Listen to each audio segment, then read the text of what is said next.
Hello, is this thing on? Looks like it.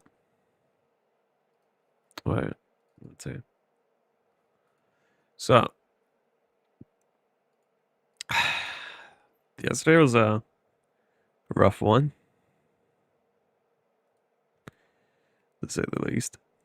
I have figured out a little bit of what could be the issue. I have recalibrated the printer for like the 5th time. I've cried a little bit. My eyes are sore. My nose is sniffly. You know how it is. Um,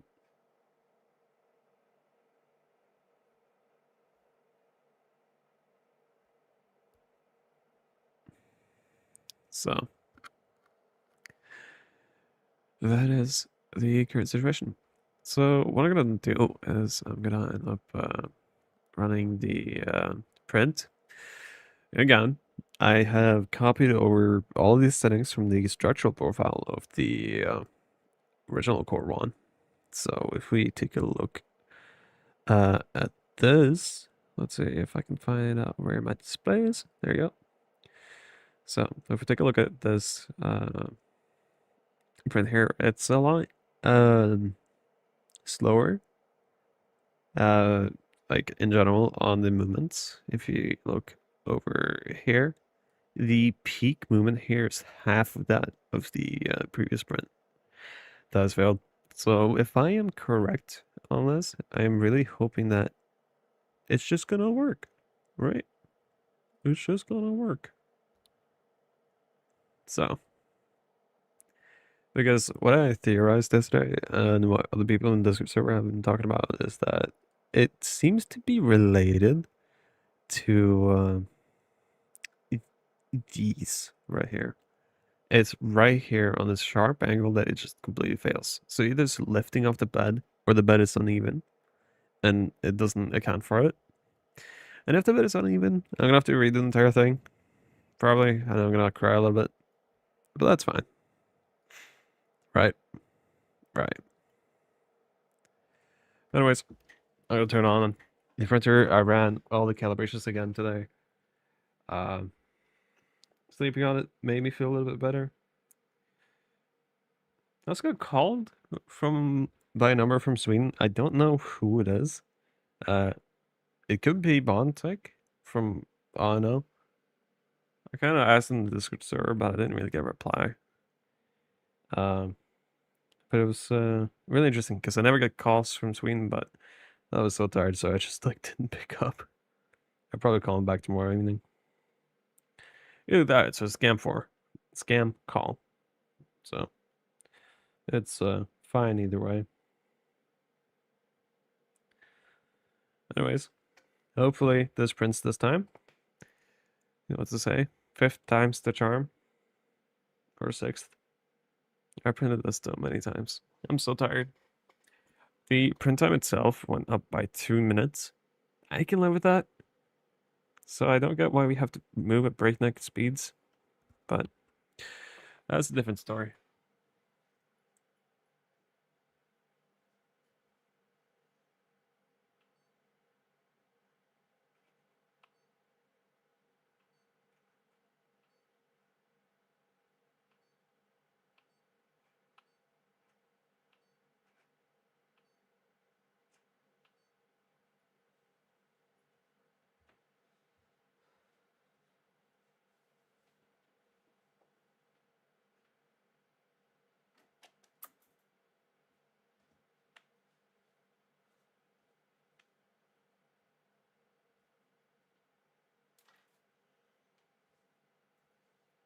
Right.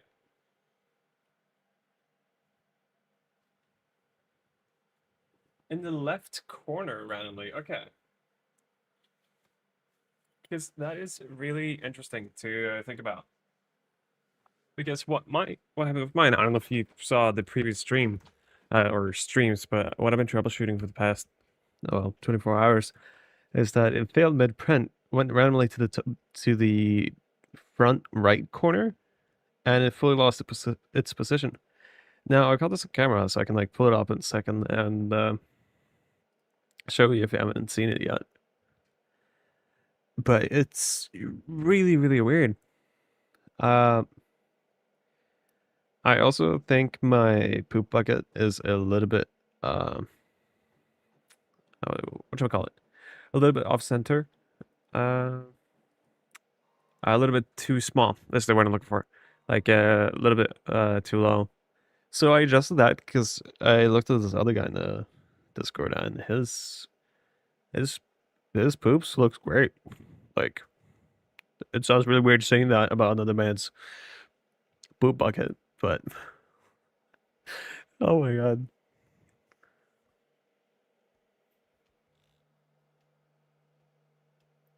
Yeah, okay. So mine homed. Okay. Wait, I'm gonna pull up the last stream so I can show you. Because I don't have the recording from the original failure yet. It's still processing by YouTube. Um when it comes to who it was in Discord, I don't remember. It was just some guy talking about his wife, asking how's it going, and then apparently he said they're talking about poop, and she looked at him weird. I don't blame her. I look at him weird too. So, while we're waiting for the printer to start, it's gonna take like 10 minutes because it's PTG. I also just realized I'm using a completely different filament than I was supposed to. Ugh, I actually don't want to waste that filament because it's kind of expensive. So I'm gonna cancel this print real quick. Whoopsie daisy. Let's see. Stop. That's my bad. I forgot I moved it to slot 5. I think. Yeah, slot 5. Send to connect. Wait, slice.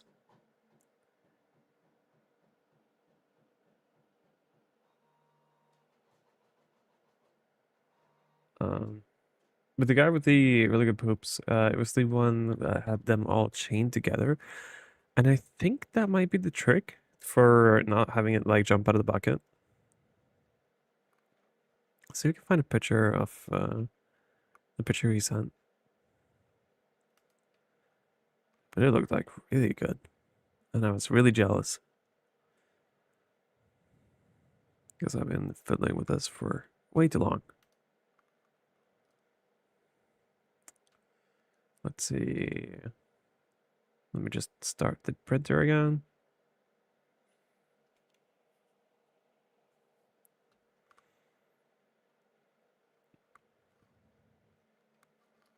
Oh, is it in the regular feathers? Okay. I'm gonna have to scroll a little bit to find this.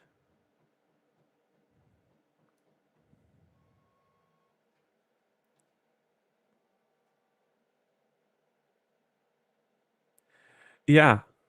Trying that was ice cream related. Let's see. Let's see if we can find it in the chat.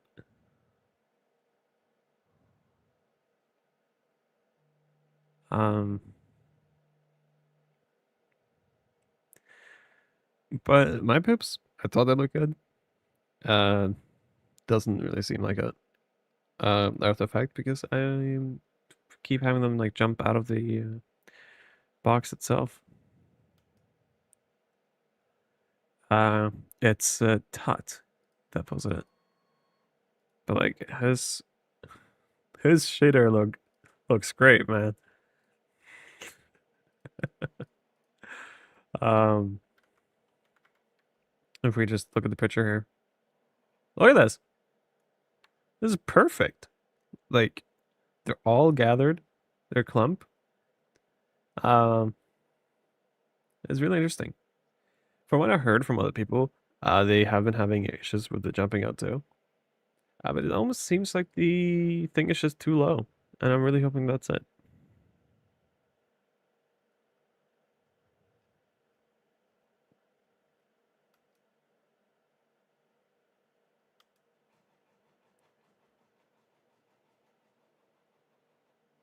Yeah, I know, right? Like, I don't know what kind of weird god he prayed to get that, but like, I need to know. I wanna replicate this. I I need the same quality like yesterday.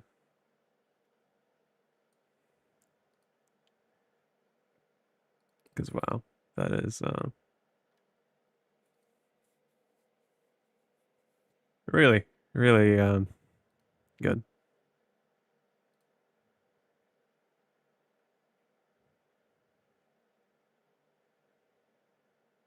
Let's see. Can I?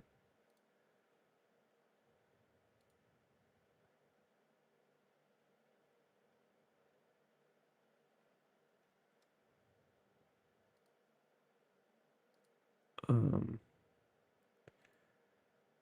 trying to find the live stream so I can put a better thumbnail to it. But there you go. Found it. I'm just playing. Blah,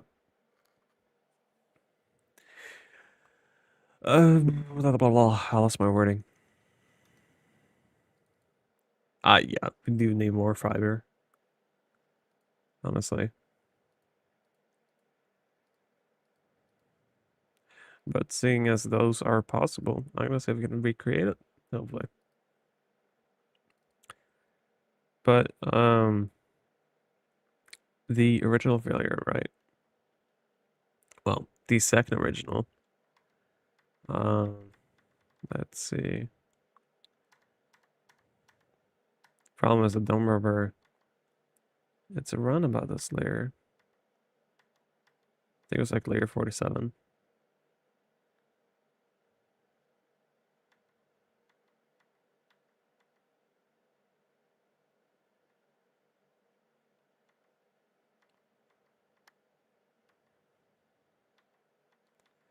Because right when it goes to this one at the end, um, it sounds like it clogs itself or it like hits it.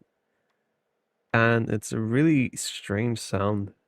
Um, I'll pull up the video I have of it because I pretty much consistently recreate it at the almost exact same height on all models. Like, if you look here, you can see that it rams into the side right here, and it makes a really loud clunk. You can't hear it in the stream, sadly, but and then it just fully loses the position. What we've somewhat narrowed it down to, and what we're hoping it does, about we, I mean me, it seems like it's straight up like it seems like it's skipping because of the acceleration. So what I did, I copied out the structural profile from the uh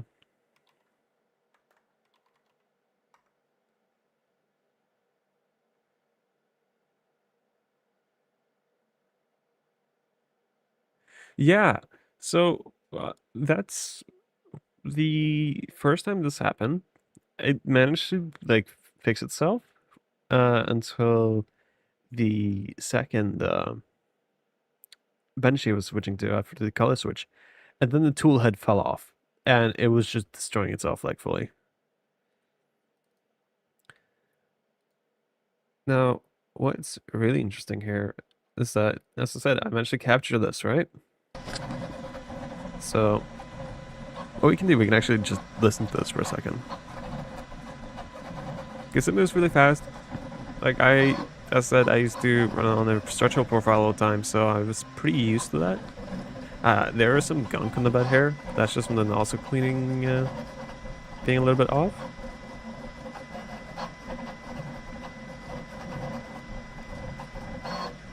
But what's really interesting is right about now, this should be a really loud thud. Next time it touches this part of the print.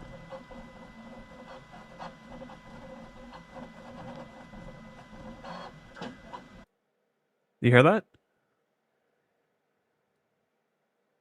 I'm not an engineer, but it's not supposed to sound like that. It's like it just moves way too quickly, or like the filament gets clogged. But it deposits like a big glob, like right here. So it sounds almost like when it purges itself. But it can recover from that, because that was the really silent thud. If we look a little bit further, it keeps printing, and it's like, okay, a little bit uneven on the left side because of the extra deposit, but it's fine. But if we look,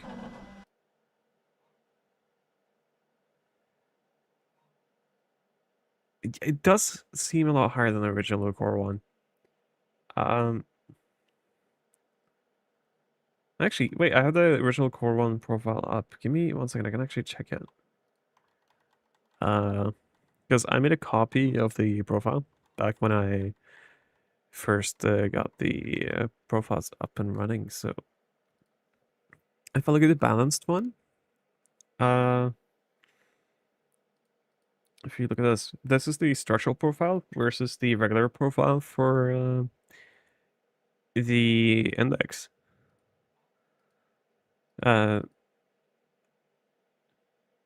looking at it here, the balanced Core 1 profile I'm looking at, if we take a look at this, you will see it's at 150 for parameters. Meanwhile, the regular index default profile is at 250. So it's twice as fast-ish.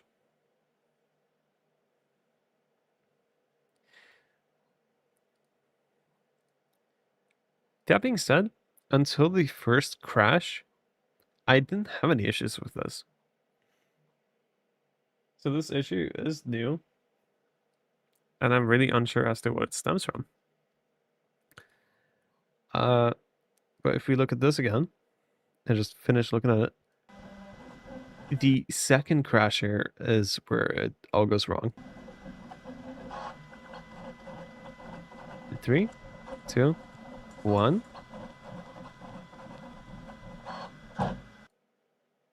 Sounds like it's skipping, and it loses its position fully.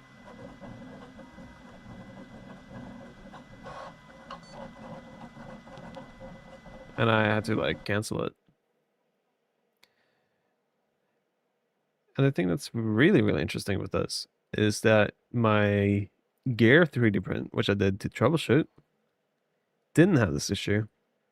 So what I've, for all intents and purposes, have managed to narrow it down somewhat to is the really rapid cornering.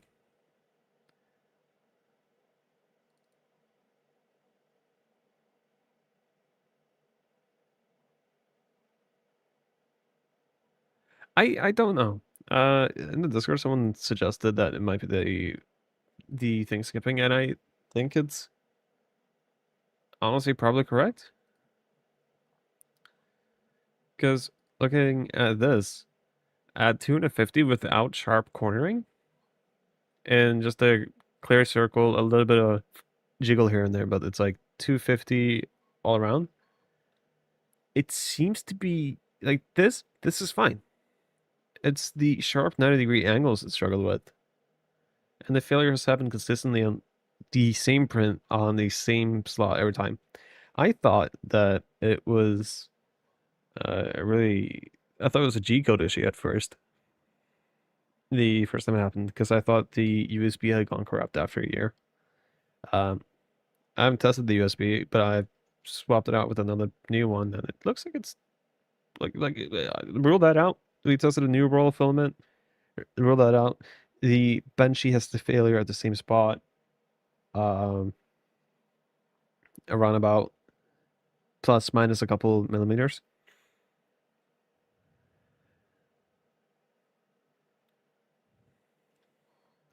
So it's an interesting situation indeed. But hopefully this print here is just gonna work. Because obviously, you know, it's just gonna work now because I tuned it down. It did increase the print speed. Well, increase the print time by 3 minutes, I think. Honestly, I'm willing. I'm willing to take that.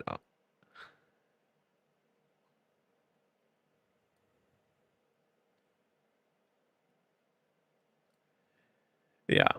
I already reported it to Prusa. I was on their live chat for 8 hours last night. I ended up skipping work, so I was with the support all night. So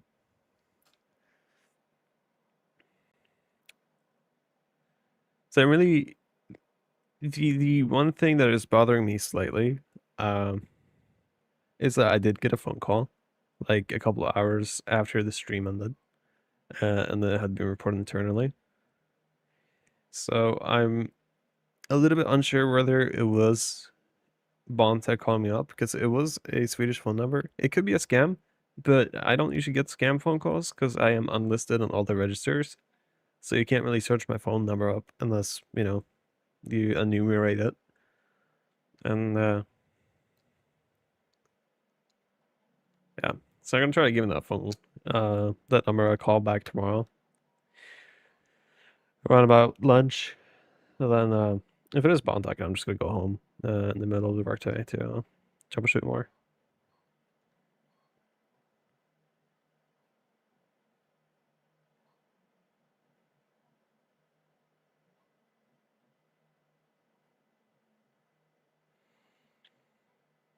So yeah.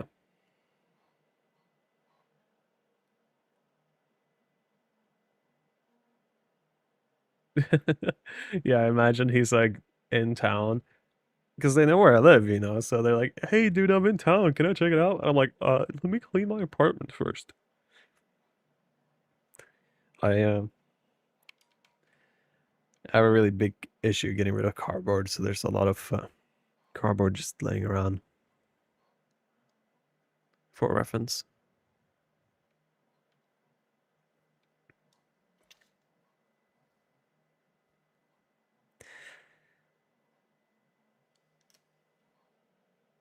But let's see. Can I load this?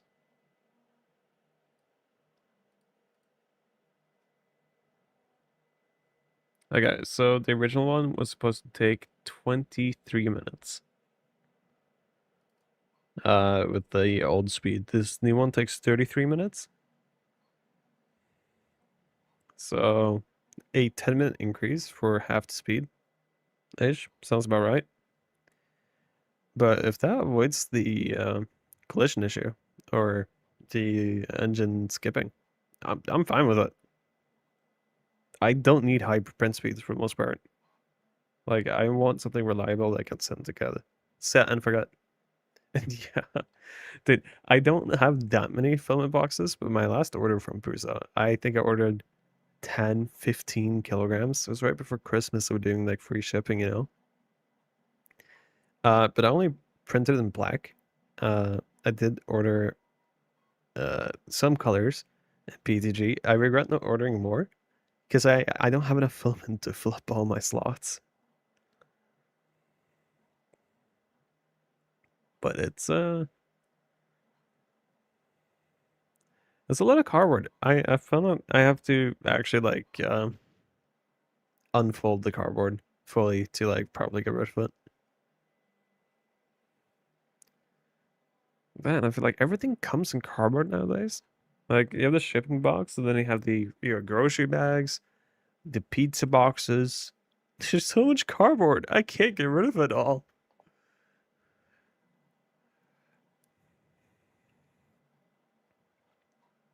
But my place is also just messy because I'm a messy guy. I will be honest. I'm not the biggest on keeping my space neat, to say the least.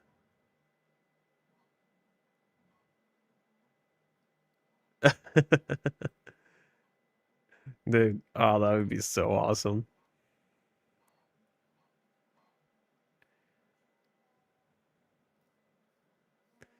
I think my biggest issue though with like Prusa filament is that it's just so expensive. Like I have the discount for owning a printer that's like 10% because I bought the Core One, but It's only for certain filaments, and it looks like it's only on PLA right now. So, like, I have to pay full price, and it's like 33 euros a roll per, like, 33 euros per kilo before shipping. With shipping, I like 30 bucks, 60 euros if I want to order like a bulk shipment of filaments. It's too expensive.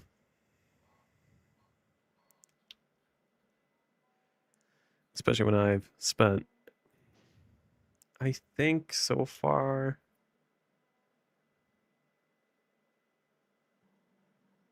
maybe, I'm not even sure. Actually, I think I have spent like about like half a kilo of filament so far, just testing the printer. Dude, I remember when I was broke, back when I first got into 3D printing with my original Ender 3. Luckily, it printed so slowly that I had filament for days, right? Um, but after I ran out, I had to like beg for money to get it. I actually got my first like extrusion 3D printer when I was like, I think I was like 17, 18, and I was an apprentice, so I was making like 900 bucks a month, getting paid jack shit. And like I had to pay rent too, so like 600 bucks left over after the fact. Then I had to put into savings, so like 300 bucks over. And those 300 bucks would just go to video games. Although I did eventually buy myself a resin printer. I never used it that much. I was also in like a really tiny 8 square meter like bedroom that was like unventilated, so it wasn't all too great, honestly.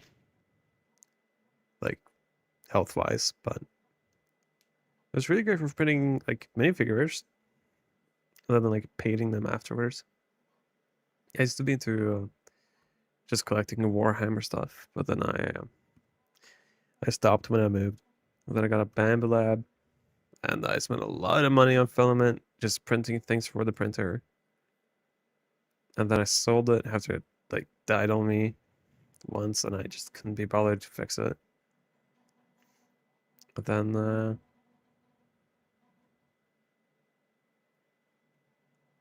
we're Prusa, and it's great.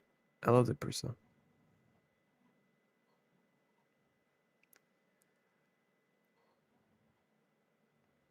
All I do is spend like a shit ton of money just printing things for the 3D printer. I find myself struggling a lot, um, justifying spending this much money on a 3D printer because I don't really 3D print anything anymore. My Prusa sat empty for like, I think it was like a couple months now. I did 3D print like one thing for sister, but then like we had a falling out, so I never got to give it to her. But I was like, I have all this filament laying around and all this expensive equipment and nothing to 3D print. Like I already put Gridfinity in my drawers and stuff. I don't think I have in Gridfinity. There's like my fridge or closet. But I don't think I can make a Gridfinity bin for clothes. Or could I? Gridfinity for pants. Or underwear. Actually, that's actually not a bad idea. Because oh, whoopsie. I just had an idea. Has someone else made it already?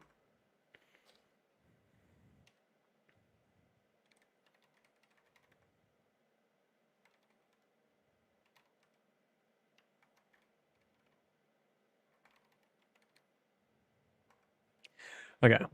So, someone else has already made it.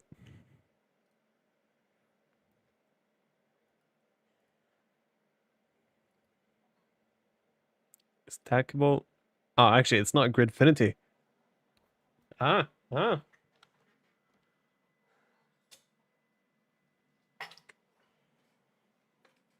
Thing is, though, I never really learned how to 3D model properly. So the question is, do I get I have a really expensive Cloud Code subscription for like $250. Do I just try to get Fable 5 to 3D model a grid fin tip in for me? Dude, I might.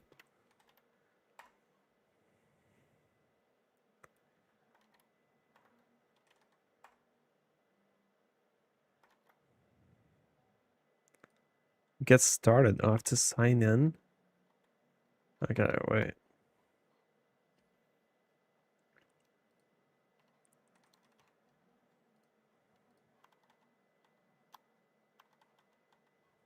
This will turn into a AI 3D model stream in addition to just me streaming.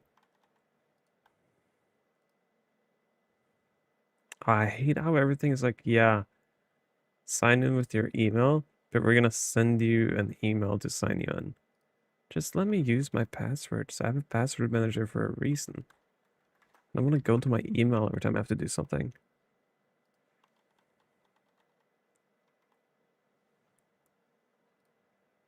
One-time passcode.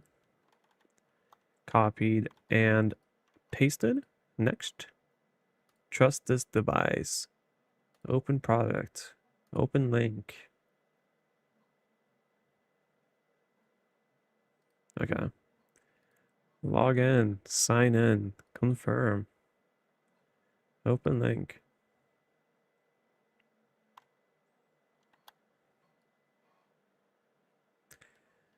Okay. Relaunch to update. Okay. So many things I have to do. Update later. New. Part design? I think it would be part design. I'm going to be really, really vague, and I want to see if the AI can do it.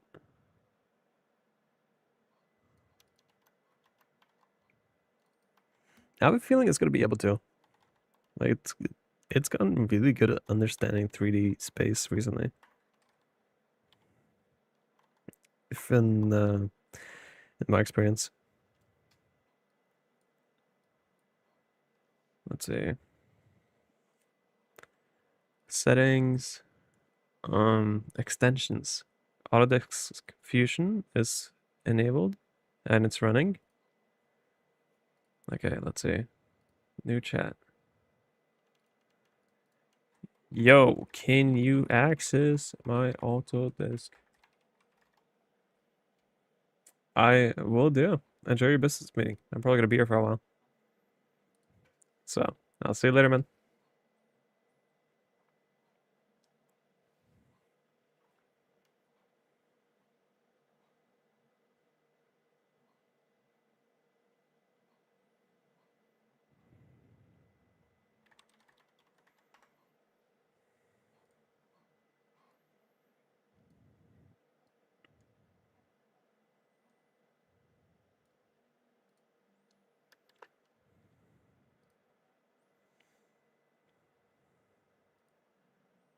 Let's see, I'll make this tiny in the background here.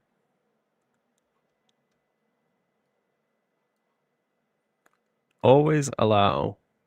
Yes. You can do this. Hopefully. Dude, it'd be so cool.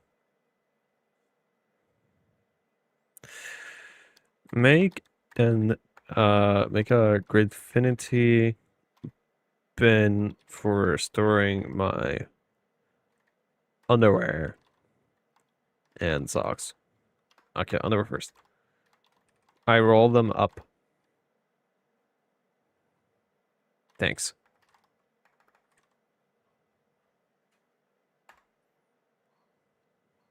If this works, I'm gonna.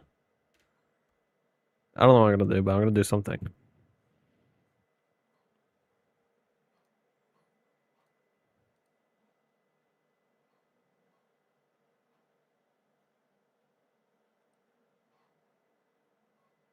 On a related note, it's about to hit the disaster layer, so I guess I'm about to see if it's doomed or not.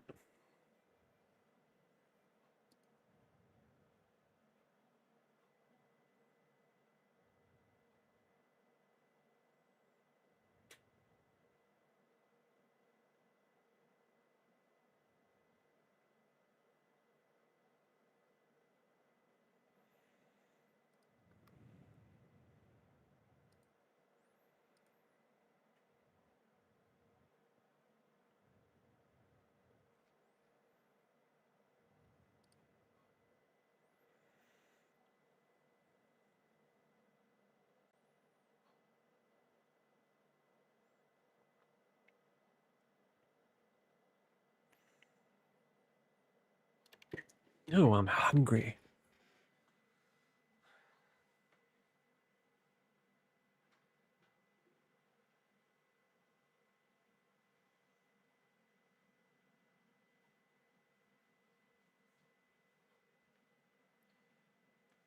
Hopefully, though, everything just works.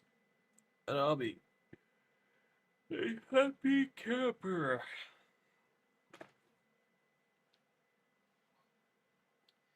Now, what food do I make myself? That is the question.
Oh, wait, what? No. Okay. So, my roll of filament just ran out. I don't think it's enough to finish it. I keep reading this new NFC spools have like a different design. I'll see if I can find a replacement spool.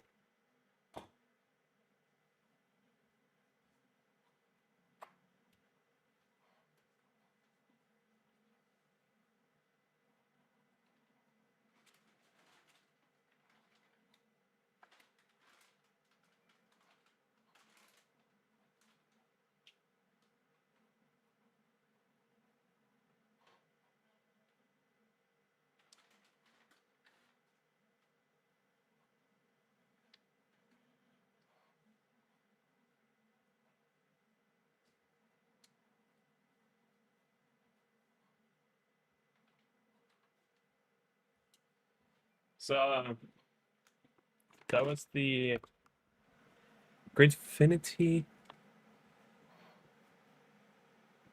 2. I mean, a 5x5 would be cool, but we can make it small.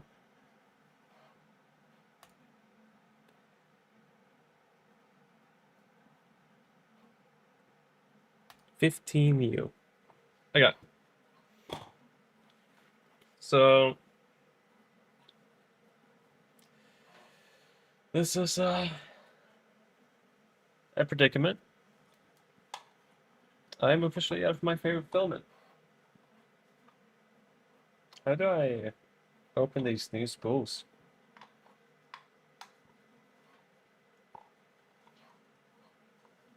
For a refill?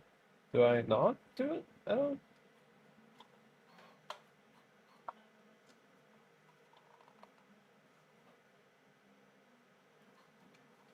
I can't tell.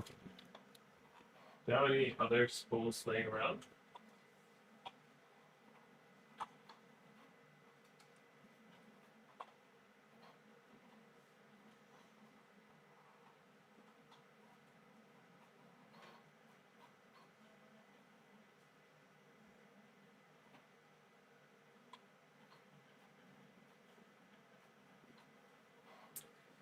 And other news, it looks like it's approaching the disaster spot, so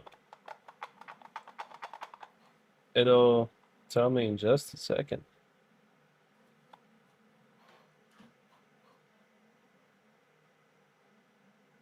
Okay, it made a sound again. That means next layer is gonna fail.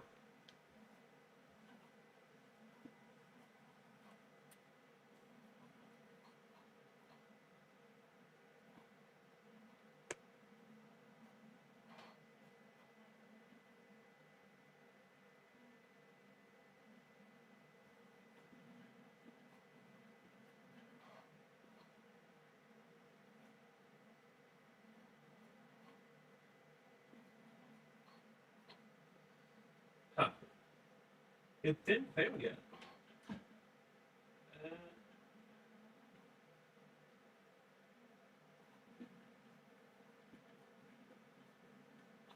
Okay. What?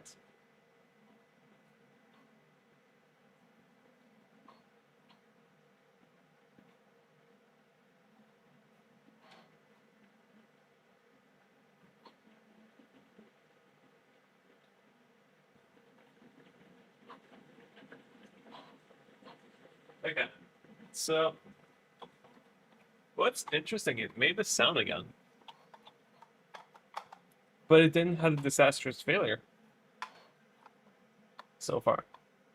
I don't want to jinx it yet, but that is an interesting observation. But it making the sound makes me think it's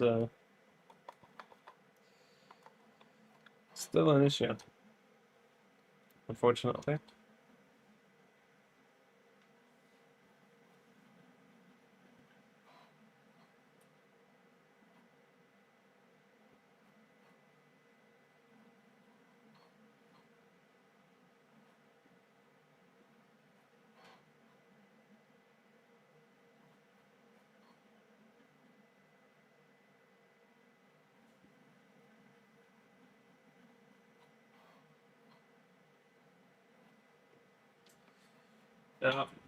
I'm having a hard time getting this PTG, this new spool open.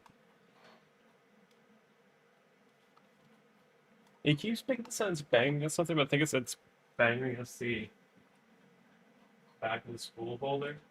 If I do this, it's gonna be better.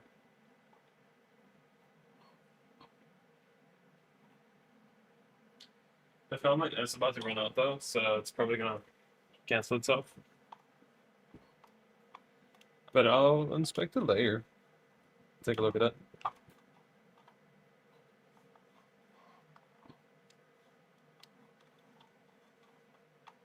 Man, I just don't know how to open these spools. It used to be you just pull it apart with the cardboard. Yeah. Oh no.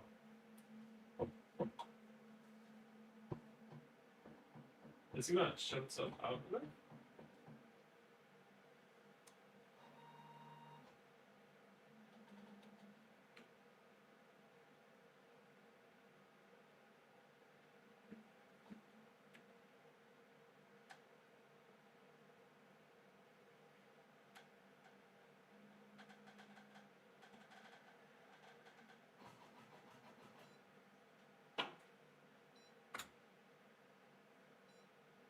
Oh, okay. Slight issue. I can't really take the filament out.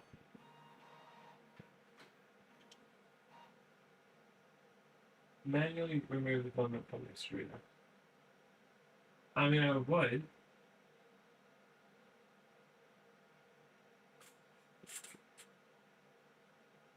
I just don't see how I can.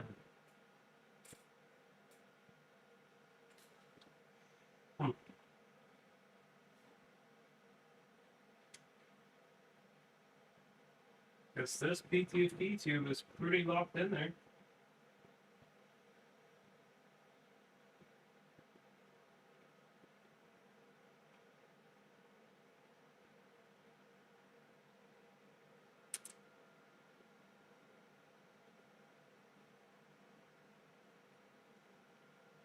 Retry.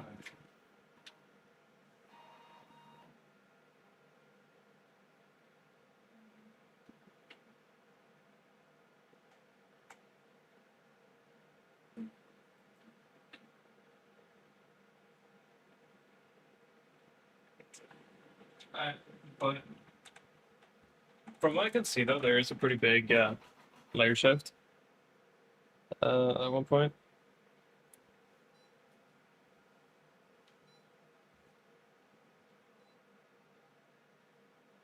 No. Okay, continue. Continue.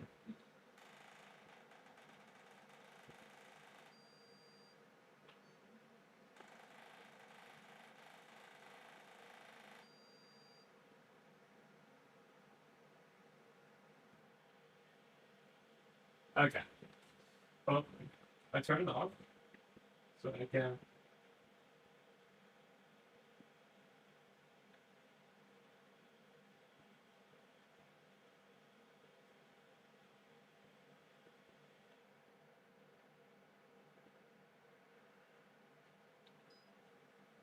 I don't see how I'm supposed to get it out of here because the Rona is. What do I do? Wi-Fi connection successful. Huh.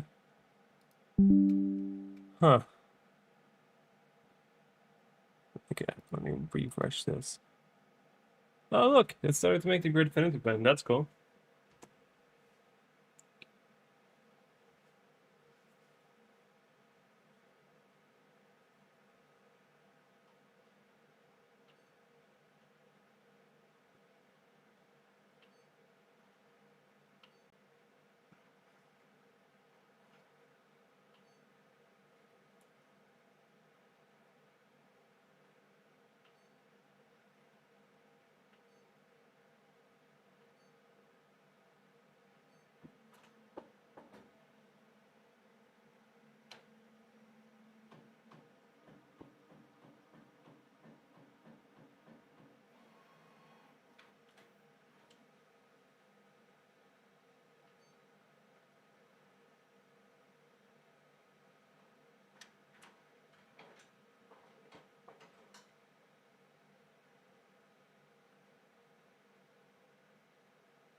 This is a difficult one. I press it down like this.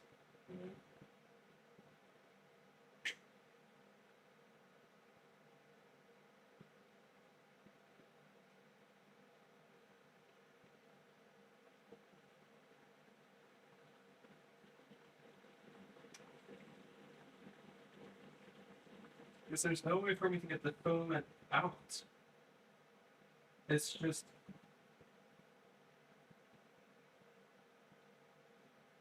Actually, there's a slight way. Maybe.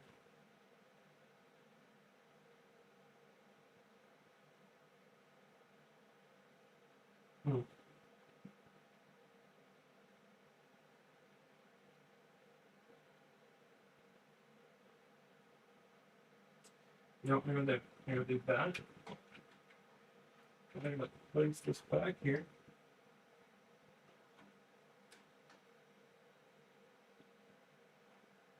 Filament load on school 5.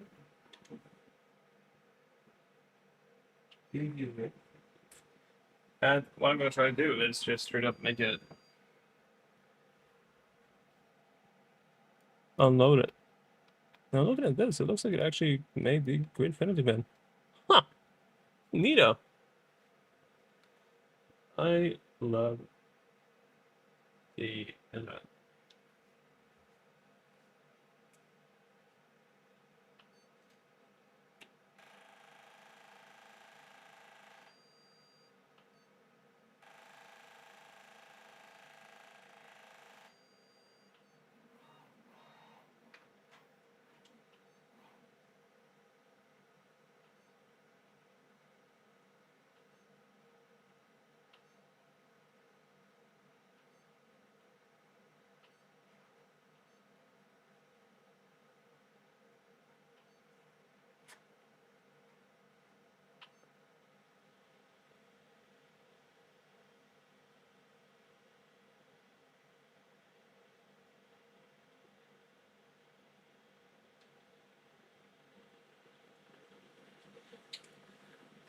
How am I supposed to get a filament out of there?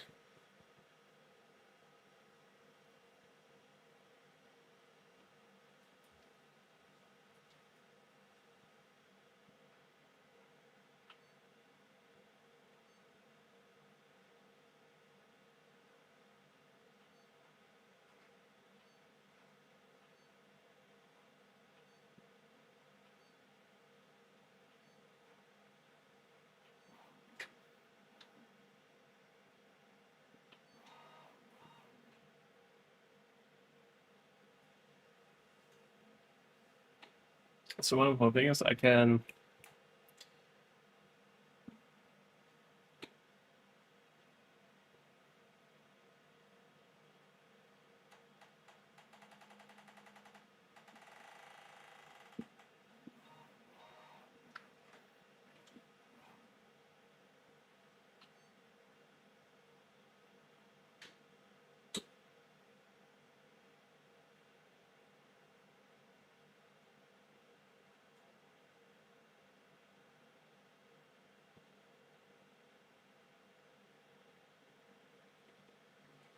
I genuinely don't know what to do.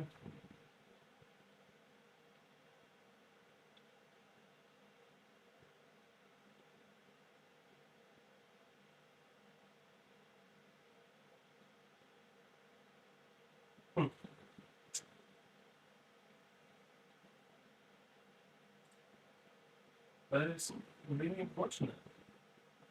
Because I can't really.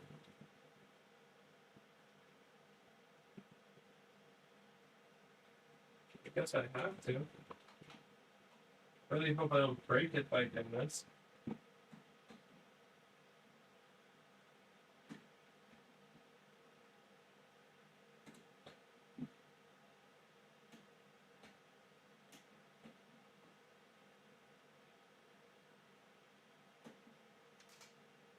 Oh, it's done.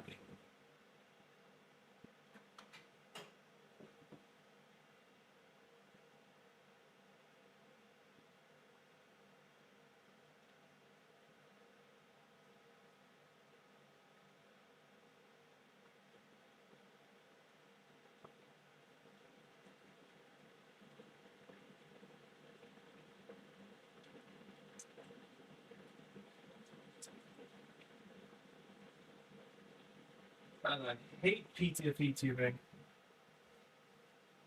Okay. Mr. Internet, I need you to help me. I feel like this is so typical. Okay. That's it. What do I do?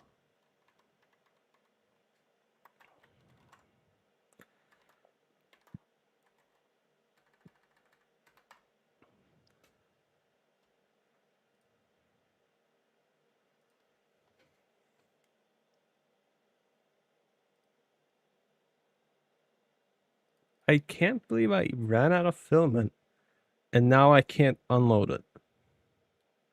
This seems like a really big design flaw.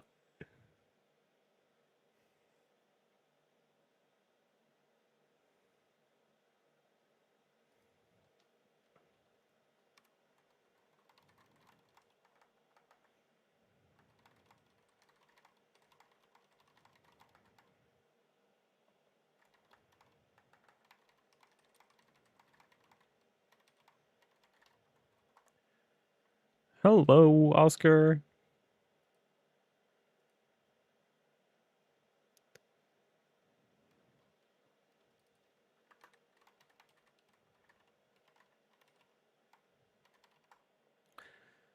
I need to like 3D print a tool to disconnect it or something.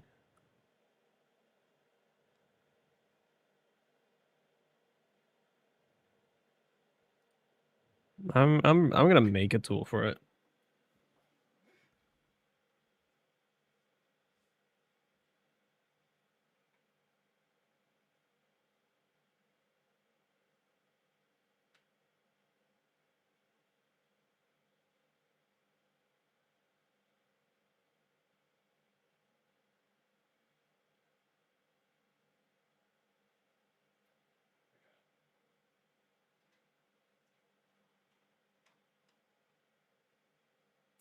You know what?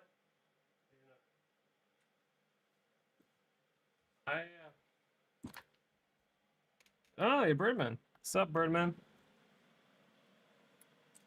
I'm having issues still.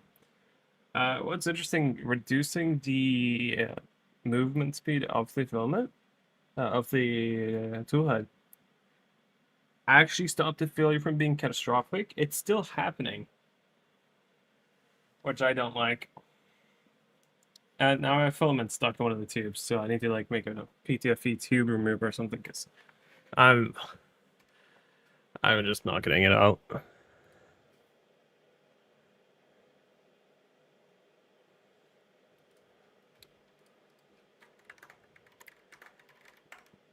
I really dislike the way Prusa does their runout detection.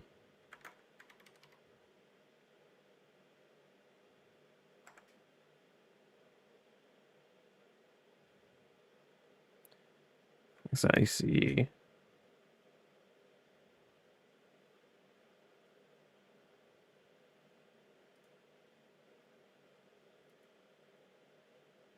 Not really seeing any tools to. Ah, there it is. I could probably, but I think like that's no, it's supposed to be done. Also, it's like I have maybe half a meter left of filament just sitting in the tubing. That's gonna be useless. Why not just have the runout detection in the extruder itself? Is my line of thinking.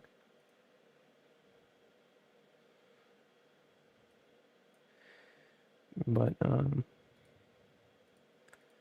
that's just the way life is.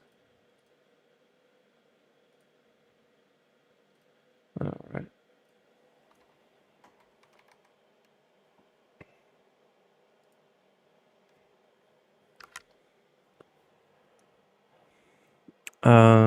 But I'm gonna send this to the queue, and I'll print a tool for removing pre-TFE tubing because I'm sick and tired of this.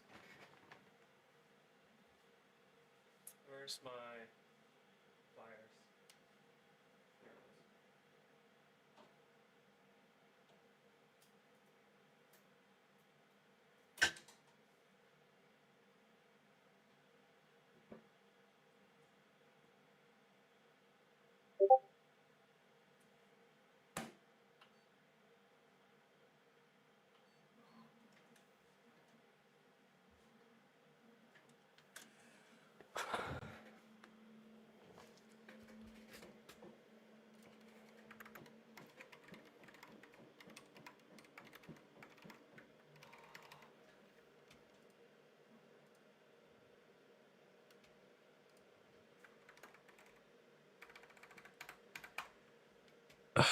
Dude, I am so sick and tired of having issues.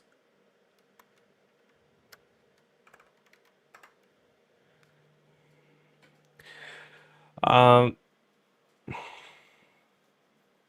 it's okay though.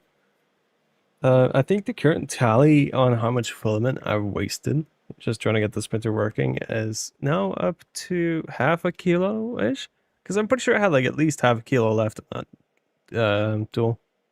Left on that roll, I mean. Which kind of sucks. I'll be honest. This is getting really expensive really fast. But hopefully it's going to be better. I'll take some pictures of the print I canceled. Because it ran out of filament. It probably could have finished. What's interesting, I still had the same issue at the exact same spot with it. It sounds like it's, yeah, it could definitely be worse. I have nothing to complain about compared to other people. I'm just being a little bitch about it.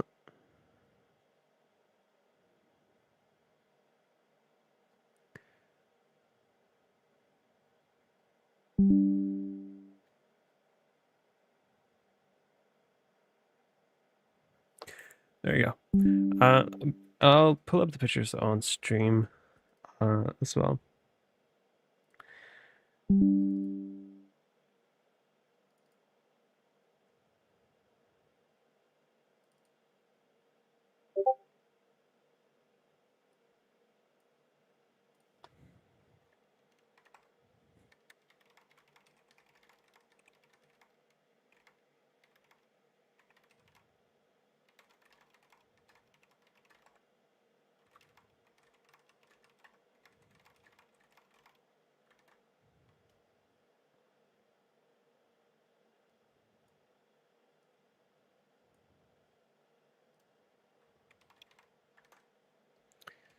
Let's see.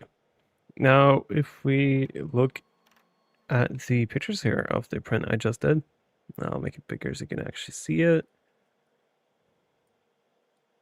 while we're waiting for this print. What's interesting here is if we look here, it's kind of hard to see, but deposited the blob here. This is the first time when the failure happens. And it sounds like it's ejecting filament like into like when it poops, you know? And that's really interesting. And then where the failure happened earlier is the second time this happens over here. And this is when it misaligns itself. Now, reducing the speed, let it continue without the misalignment being too big. It's still struggling a little bit, but it's not that bad.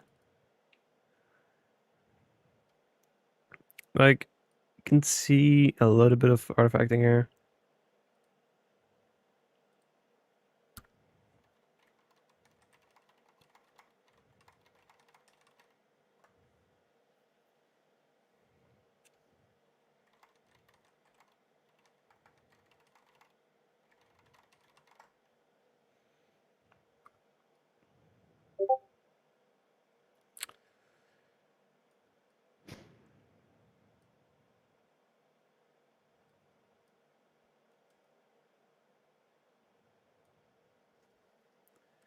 It is interesting.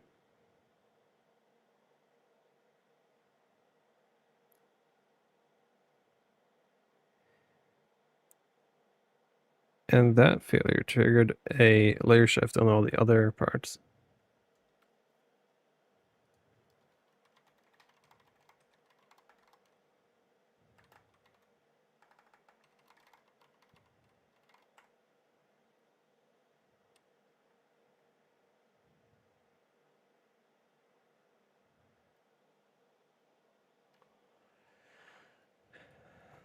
Hmm.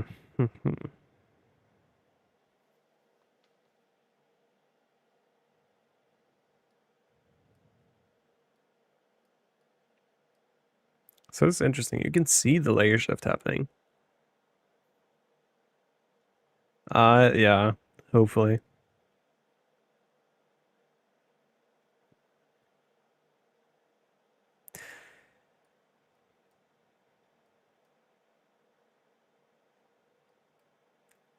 But it's so strange. Like, it looks like it's purging itself just mid-print for no reason.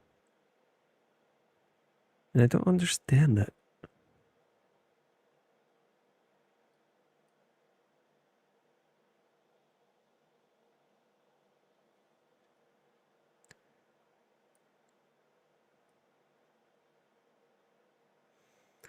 So that's that. Good times. And other news, I also managed to make Claude make 3D models for me, which is cool. I never really been good at 3D modeling. I have like one, maybe two models that I made. And I just made this Gridfinity, but one shot. So it's not conservative with it at all, but it's cool. Let's see, segment it. I have not tried classic instead of Arachne. I'll show you the settings that changed. If you give me 1 second. So what I did, I took the parameters from the structural profile on the left side for the original Core One, and I copied over all the speed settings. Even the balance profile for the Core One is slower than this new next one. The parameter for that one is at 150. The balanced one for the index is at 250 for parameters. So I think along with it jamming at some point or whatever's happening to cause it to poop out like that, it's also jumping the motors when that happens.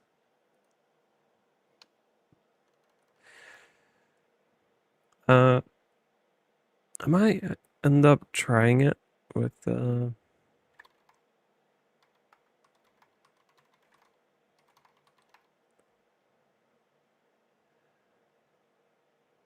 next print. The thing is, I don't think it's related to print settings at all. I'm starting to think maybe it's like the communication failing or something. I mean, I have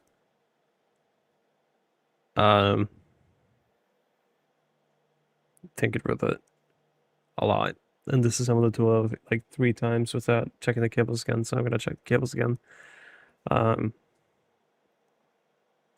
After this is done, and if that doesn't work, I'm gonna disassemble the entire bed and redo that, because that is the last thing I could think of. But it doesn't make sense if it's that, because it would even itself out anyways, and I would see the issues in other prints. Maybe the tool head actually just destroyed itself during that first print failure. And if that's the case, I'm gonna be quite upset.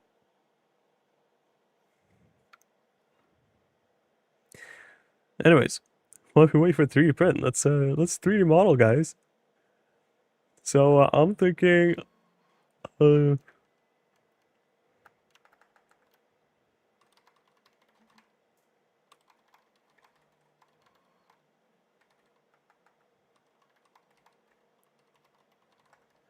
I'm making a red affinity bin for my underwear because I need to keep printing stuff, or make a reason to keep printing stuff. So I'm just gonna let this work in the background here and see what happens. Like, it seems to be okay at 3D modeling certain like non-complex shapes like this. I have no idea how to do it. I did know how to do it like once upon a time, and I made a iFixit bin. But like outside of that, I know nothing.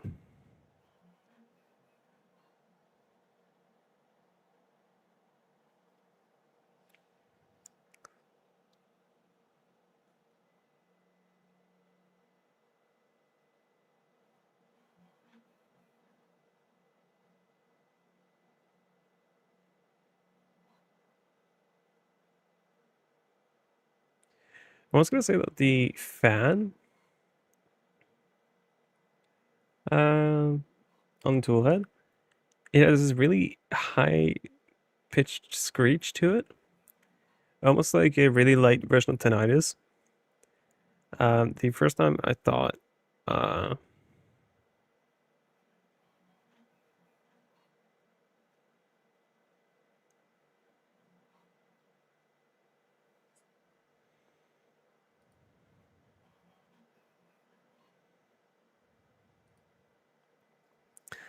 which is interesting. I don't think I have that issue. I'm using the default profile. This is the default Prusa profile. It does say to use 80 degrees plus minus 10 degrees. I think the bed type is fine. I don't really have any elements from it, and like prints it well. So I'm not gonna tinker with it until I have issues. But I'll pull up the slicer and show you. If we look here, I can switch over to the here, and if you look at the PETG, click to add filament preset. This is the default preset. It's 85 for the first layer and 90 for the layers after that.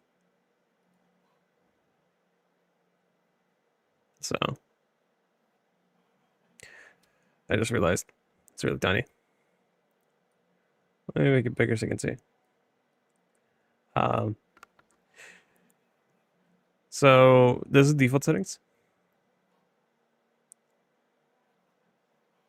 Yeah, it used to be 85 for every layer after I looked at the spec sheet for it on the filament roll itself, because I searched up my filament roll because there was a bad batch according to Prusa sometime in May. but I wasn't a part of it, so no, my monkey's not a problem.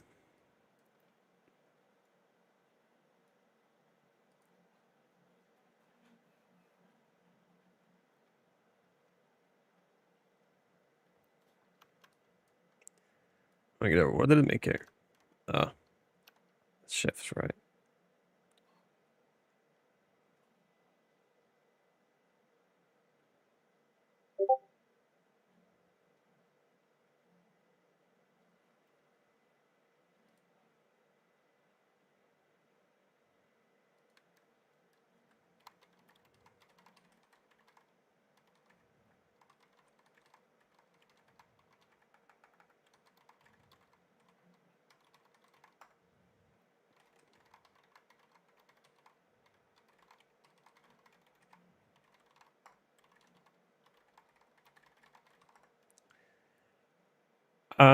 Currently I am having some issues. After my printer had a little crash. When I was doing my 6 benchy torture test. Uh, as it is right now, the print quality is terrible. It keeps failing. Um, before that, I would say the print quality was okay. Like, I never really inspect my prints that well because I usually print in pretty large scales. Like I 3D print furniture for the most part. So the minute details never really matter to me. So I guess it's like kind of hidden. But by the looks of it, right now it's like terrible. It just keeps on failing with the same spot on the same print every single time.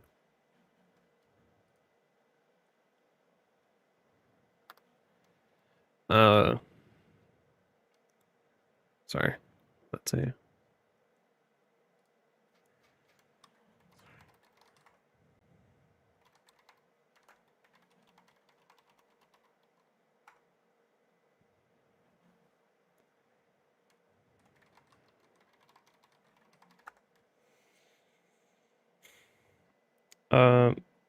But for multicolor printing, the materials didn't really want to mix together well.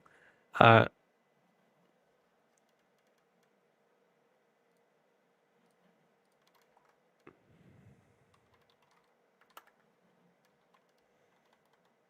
see. I'll get the link for the model as well. This is awesome.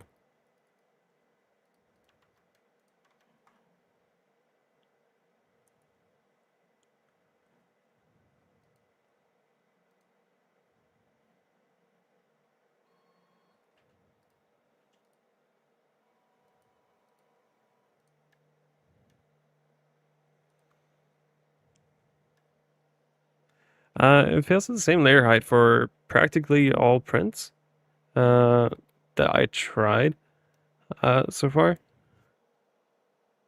which is really strange. Comparing the Benchy and the one with the massive failure. Let me pull up the pictures of it.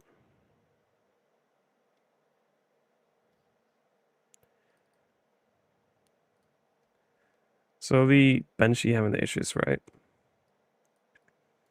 It happens right around here, and then the tool head shifts and loses the position. The reason it doesn't fail as badly as let me find the picture.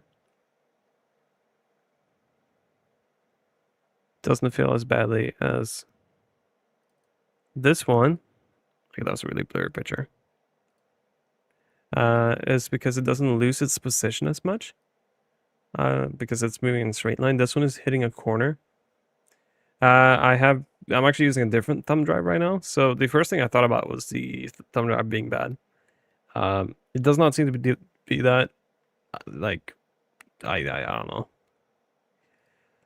I was on Prusa's board for 8 hours earlier this day / night last night. I have taken apart the entire tool head, reseated it. It was off by one tooth on the belt gantry itself.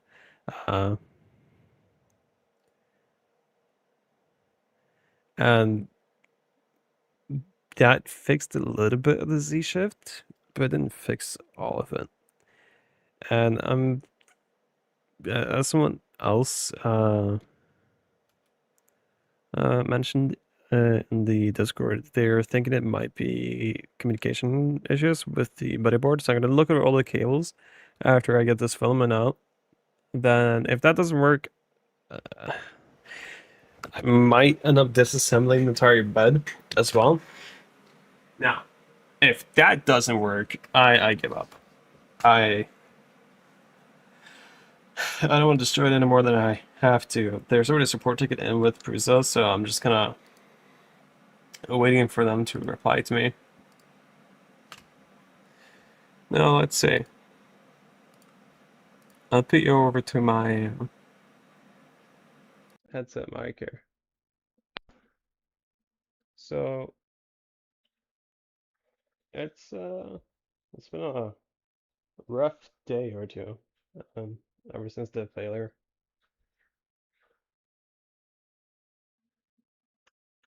So, I don't think now I just get the PTFE tubing fixed for tool 5 to get the filament out. I kind of realized I was going to run out of filament mid-print. I could have stopped it. Probably should have. Because I was never going to finish it anyways. But it was so close to the spot where it like completely aired out that I was like, no, I have to try, you know? Now, where's the best way to do this? Can I get the index to pick up the tool maybe? Control. Pick part tool number 5. Thank you. So,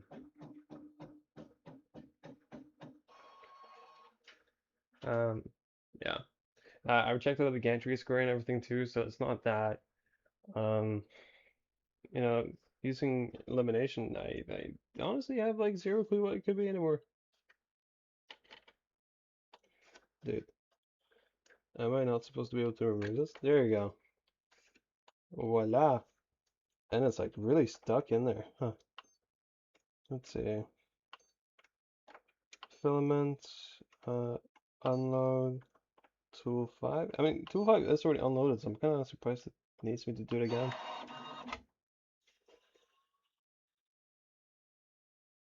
But maybe once it gets to the temperature, it'll be easier.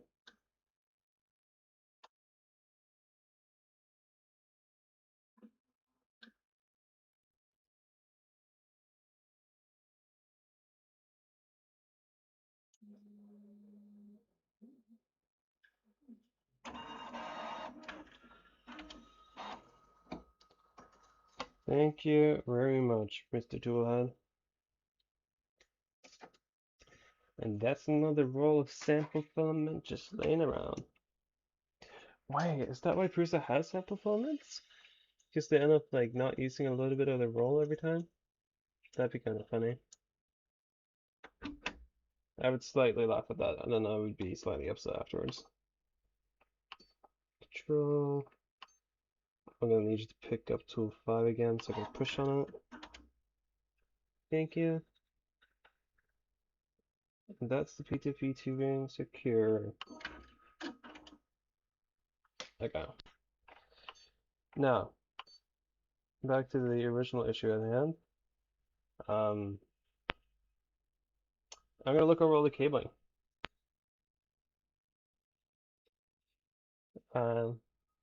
So I'm gonna have to turn off the printer for this, unfortunately. So there won't be much of a view, sadly, but I hope that's fine. For at least a little while. You can listen to my beautiful voice instead. What I found though, the failure does not occur in prints where it's smooth and circly. It only appears when it fails on the sharp corners.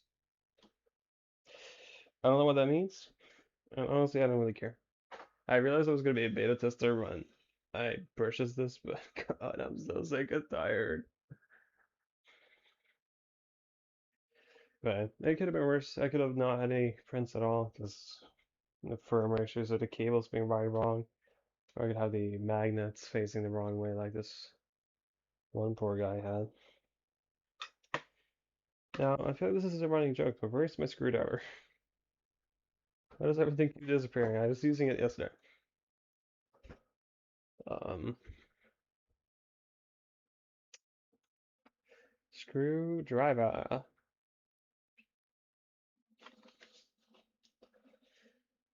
Seriously.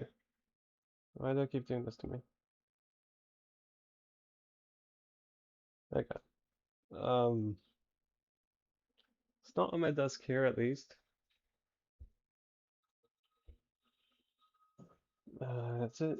Over here next to the empty filament roll. Or the print beds. But don't drop that on the ground. That'd be kind of bad.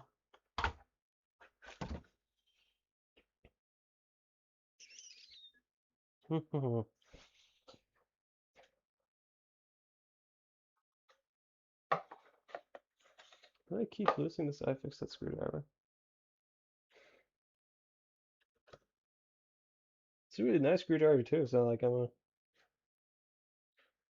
just a little upset. And I have a LTT screwdriver as well. I got it from a coworker. A really nice person. He gave it to me for Christmas. More than one person? Okay. I only remember reading about the one guy, but I guess it's like okay, because they say they quality control it, but if the magnets were reversed, you know, how did it pass quality control? You wouldn't notice it when you were doing the printer checks, no? I feel like,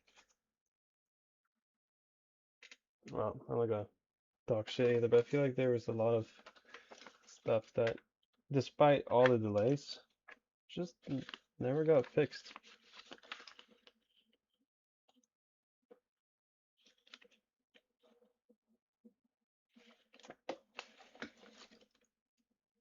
No, I am really not finding the screwdriver, am I?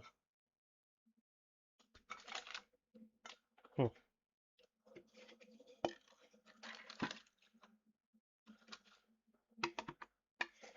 Did I drop it on the ground at some point? It sounds like me at least.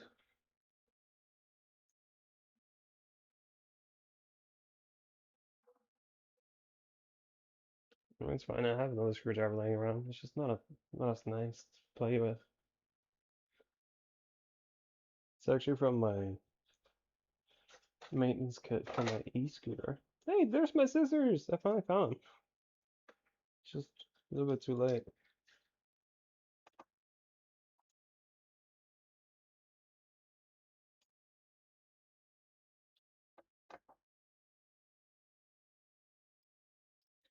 Oh, okay, so this one has been stripped, so that won't work. I will actually need the screwdriver.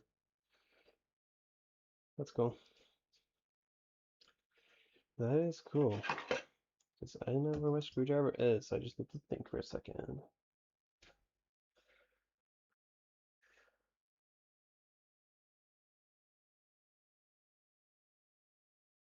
Okay, I thought for a second. I still don't know.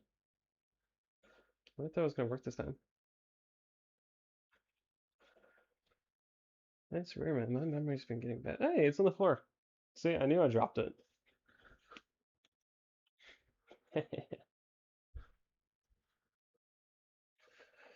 All right, I'm turning off the printer now and taking off the back panel for the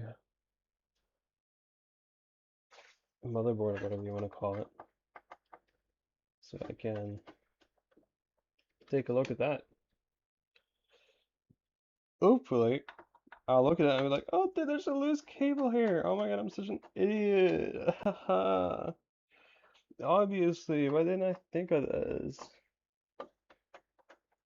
Then everyone's gonna laugh at me, and I'm gonna be a little bit upset about it, but like, it'll be fine. Because I will take the criticism. Oh, it's dry.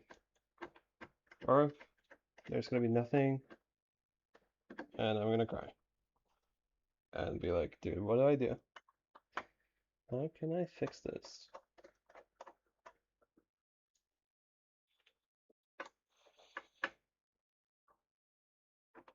I really wish the kit came with like a roll of filament or something that they know is like good.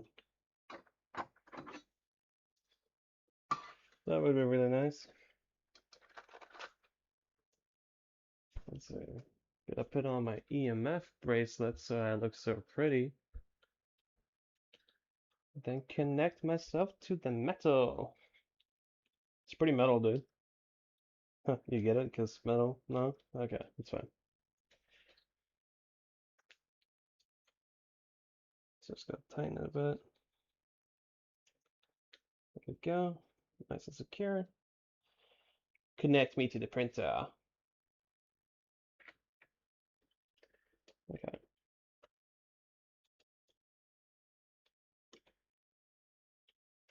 This is fine. This is the one that's actually going to print head. That's fine. These cables are fine. But the top cables, those are for the fan though, not the printer head itself. Everything looks good. Shit. That's not great. I never thought I'd be upset seeing that I did something right for once in my life.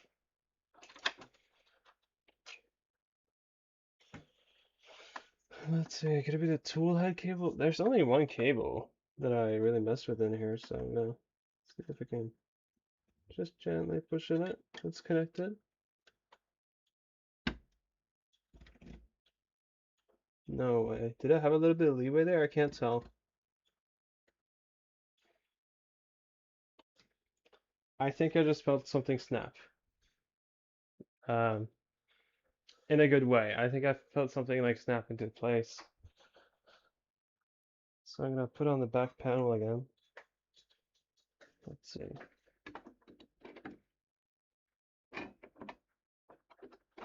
I keep forgetting what way I'm supposed to have it. Is it this way? I'm pretty sure it's this way, right? Yeah, it is. Where'd my screwdriver go? Come on! Don't do this to me!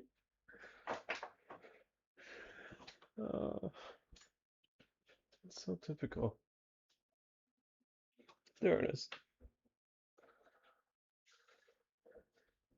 Now, it looked almost like the... No, look, it felt like the cable for the top part of the filament, well, top part of the extruder tool head.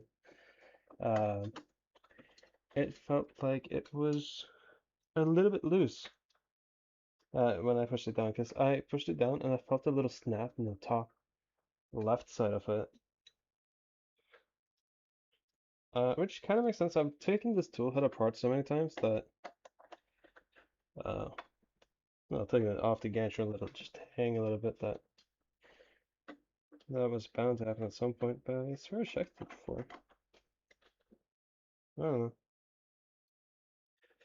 Apparently I didn't. Probably forgot.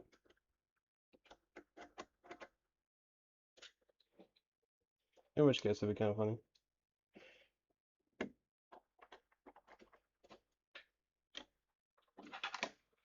That's it then. There's my Hail Mary, hoping that that is the issue. And if it's not,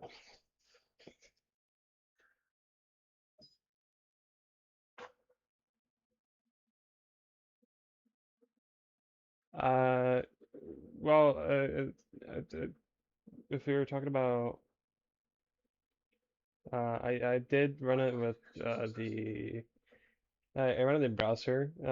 So when you see if you hit Control-Shift-C in browser and you go on PrusaConnect, and then you look at the network calls, you can see it makes a call to printer. Question mark printer, well, / printer limit 1. And if you use your authorization code and copy the request as fetch, you can run that request again in your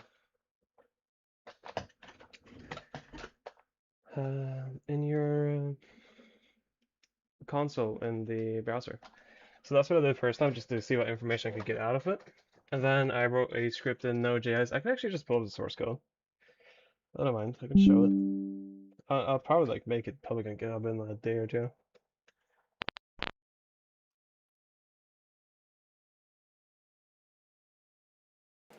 Now there you go. Now I'm back here. Let me turn on my mic. Hello, hello, hello. Okay. So what I just did, I just went over the tool itself and checked the cabling. Seems to be fine. I can. I was gonna say I can show you, but it's not too good to do that. But like, it's fine. You guys don't know what you're looking at, anyways. Let me just make sure I don't leak the entire token. If I do that, nope, it's gonna show it each time. Okay, so just to show you, you hit Control Shift C, and then you click Network. Over here, you're gonna see it makes a request to printers with the limit 1. In that response, you're gonna have. Let me just make sure I'm not leaking like a secret here.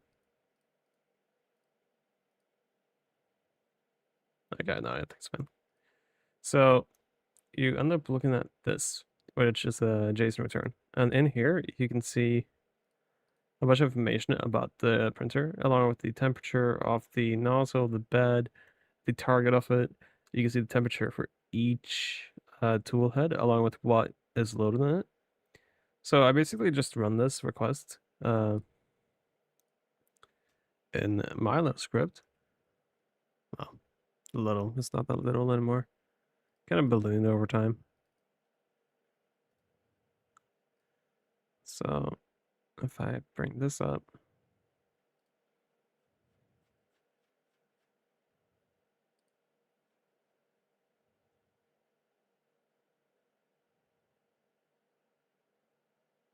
let me just make sure I'm not leaking my tokens. I got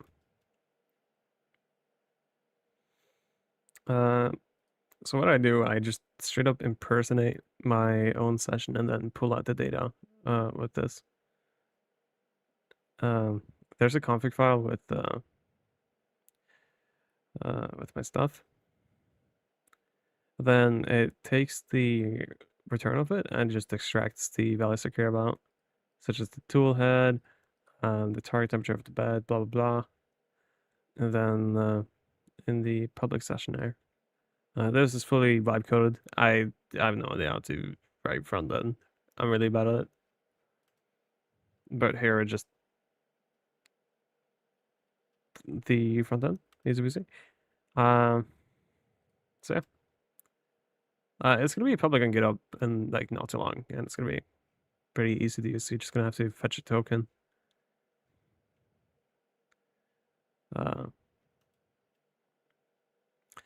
A token, think of it like a key. It's just gonna be the key for you to access your information. That's it.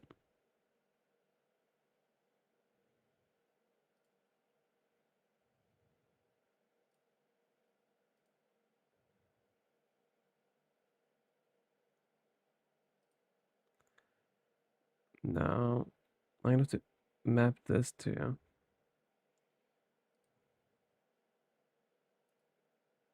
So probably gonna run this one, number 8. Yeah. Print this. Set ready and print now.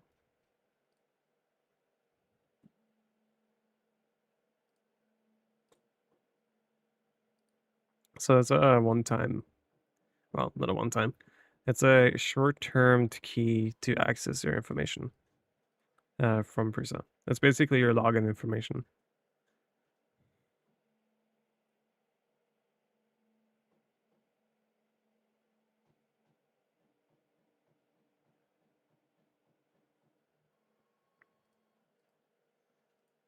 So it takes a little bit of technical know-how on how to do it, but you know,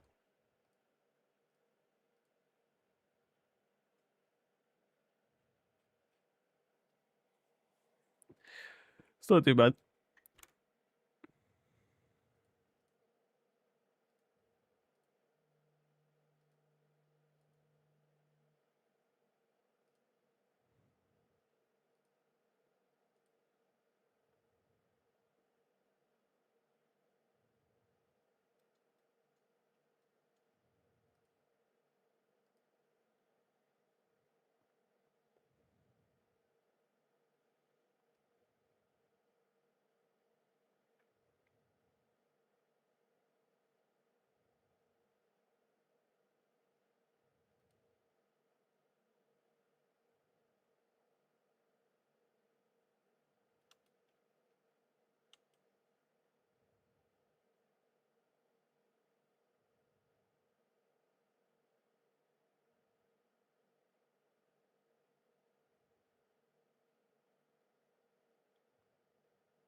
while this prints, I'm gonna go make myself some food because I haven't eaten yet today.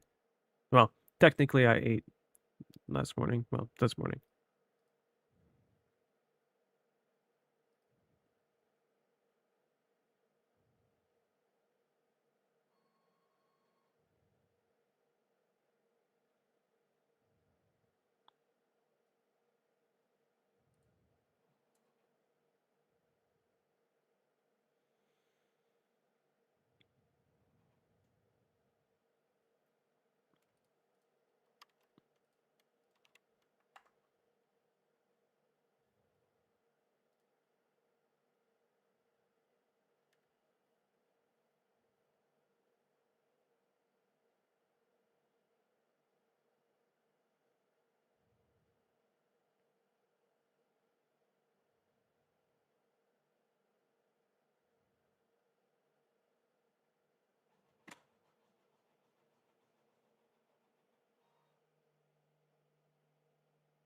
That sounded really loud and bad.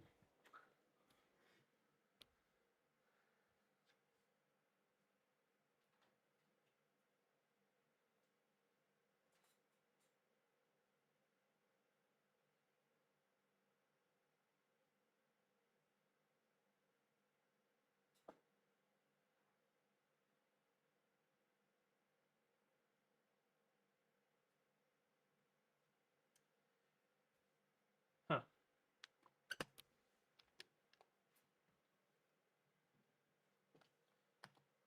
So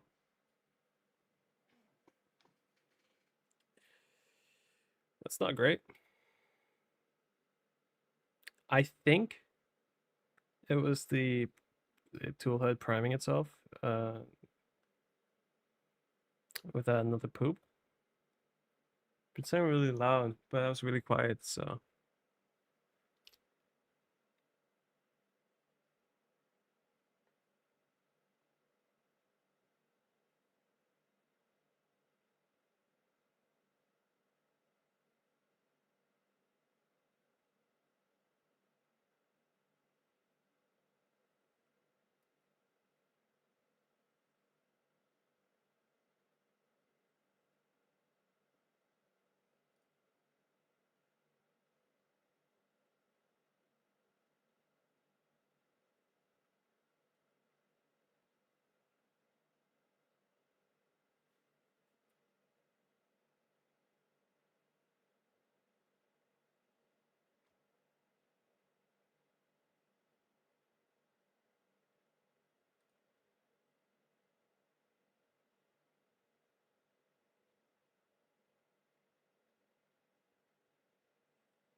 Huh. It's almost midnight already. That was fast.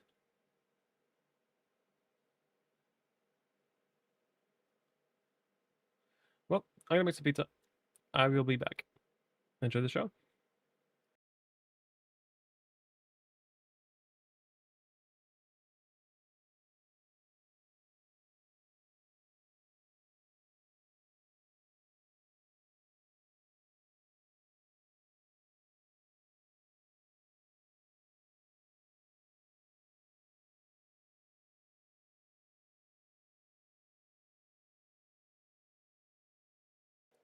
Yeah, it's currently 11:46 p.m.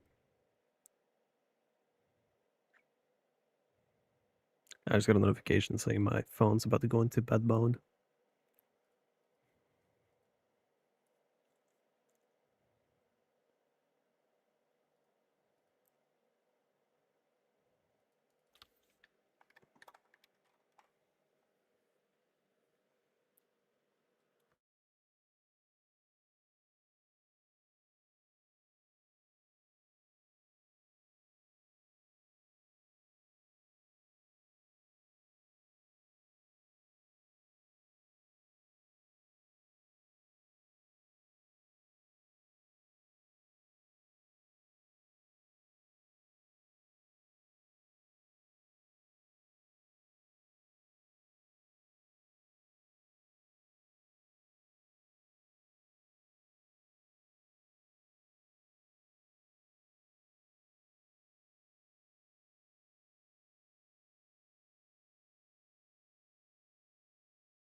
Well, crap.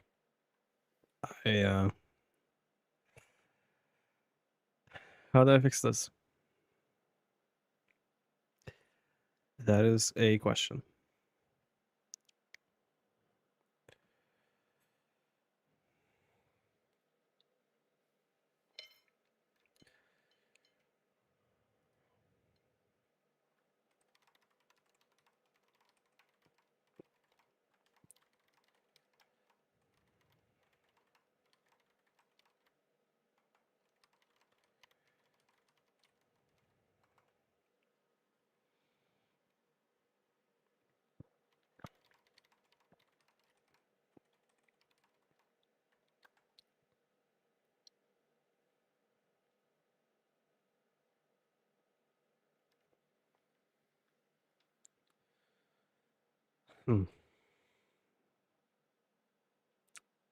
How do I fix this? Did I get the heat pen? I guess I could.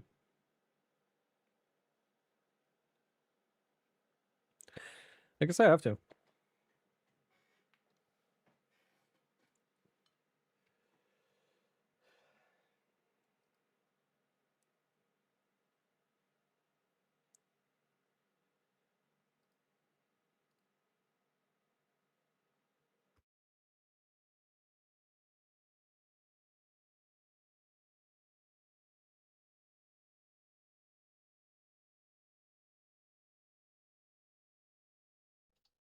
Okay. So, what do I do?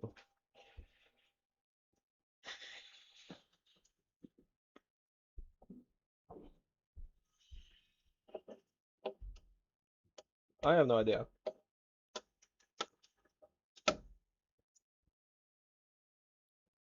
Same failure, same spot,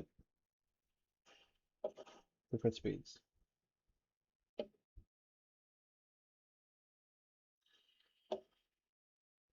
What's weird is how persistent it is.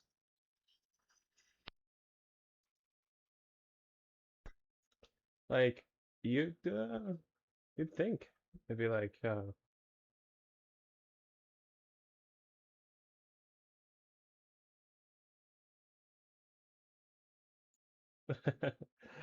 yeah. No, it's okay. It's the same error. It's not anything exciting to look at. It's just annoying.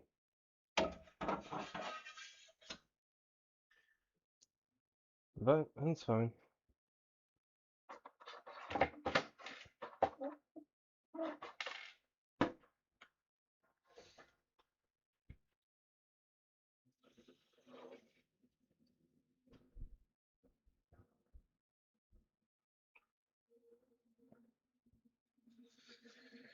I guess I'll wait until the bed is cooled down a little bit and then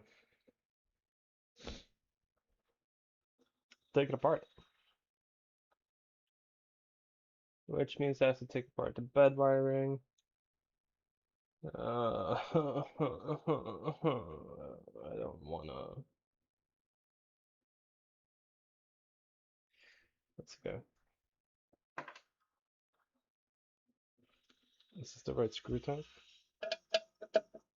Yeah. No, I'll put that one down. That.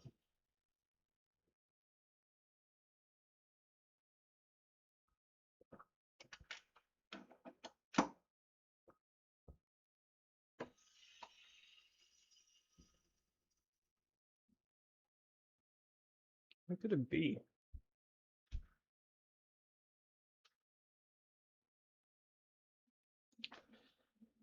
That is a question indeed.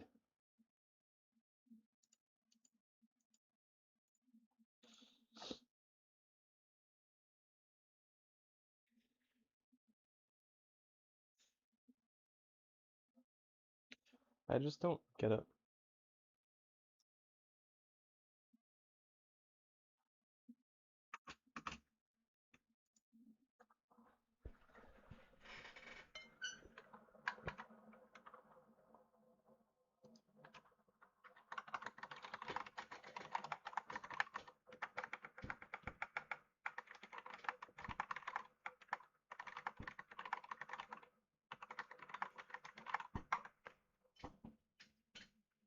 Mhm.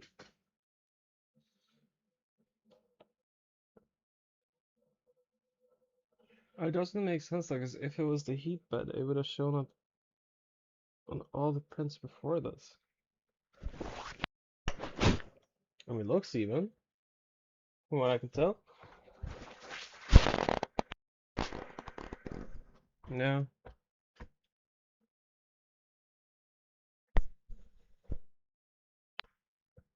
Um, I don't know what palm nuts are.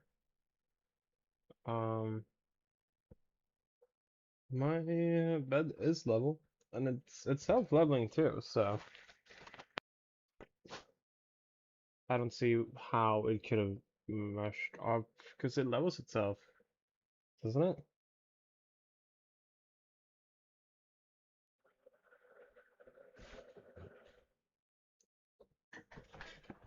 Let me sit down next to the bed, just to be sure, but my place. Okay, maybe not something metal.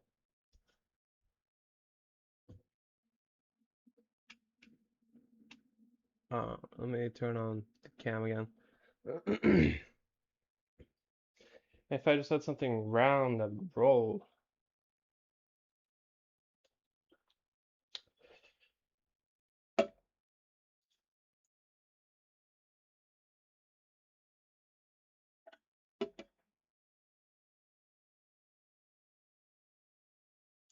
Huh. We're also a little bit into the seam. Let me place this at the seam is all the way over here. It's good there. What about here?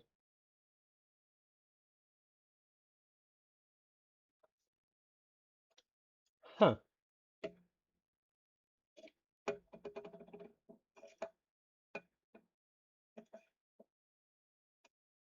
You're seeing me hold this in place, right? I'm not.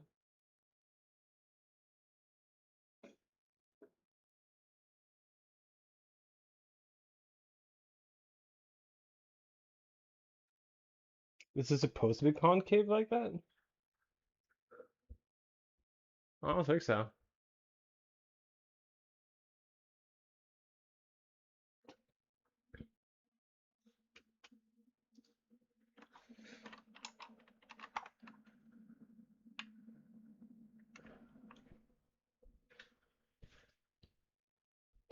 I think you're gonna reassemble the bed. That's like the only real option I'm seeing here. No, it's fine. I love this. This is great.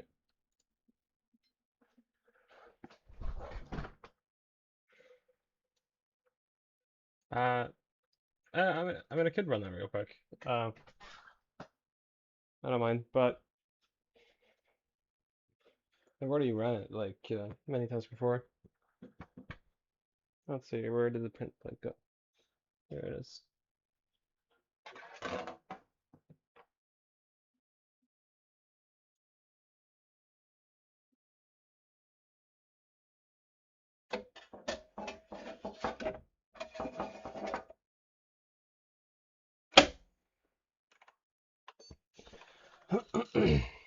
Control.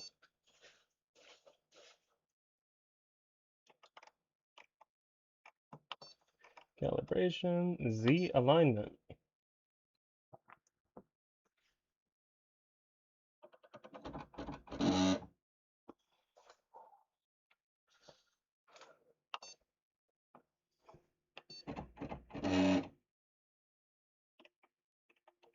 Run it down. Because if I place this on here, it should stay, right? What about on here? Stay.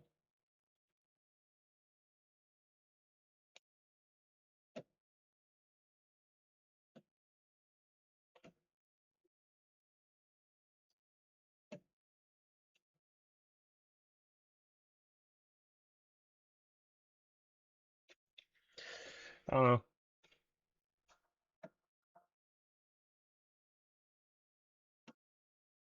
Because it's right It's right in the square here, where it arrows out, and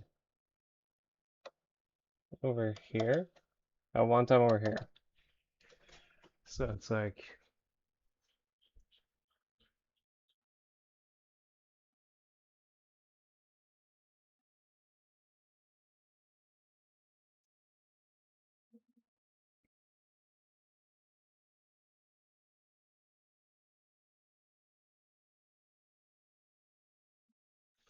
maybe, but I already ran the calibration a couple of times already, so that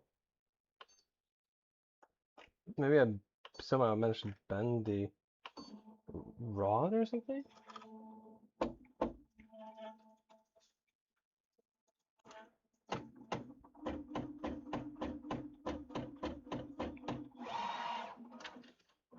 mean, I'd be surprised if that was the case, because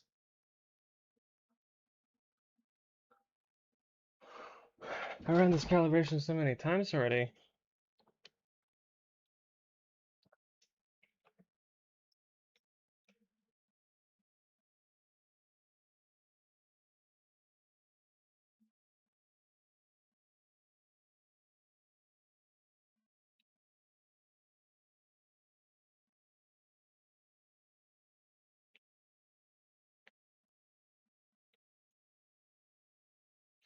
Mm-hmm. Is there... Dude, I swear there was a way to visualize your bed leveling. Um,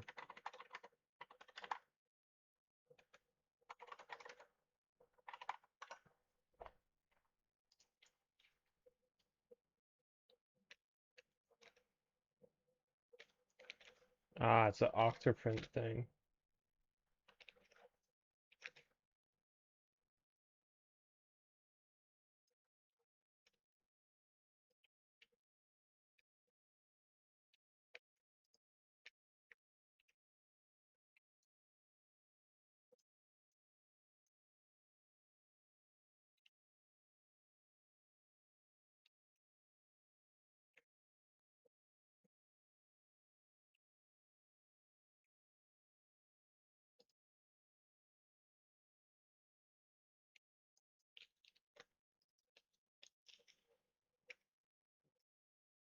Hmm.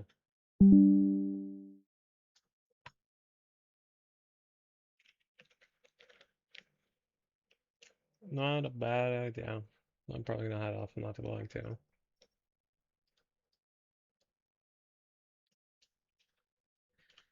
I'm still lost.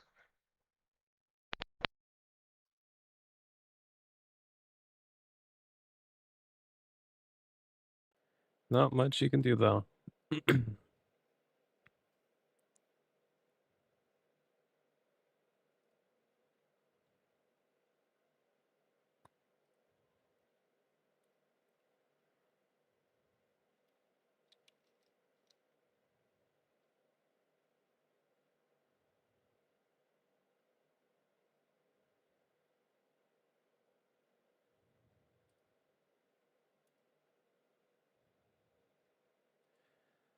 Hmm.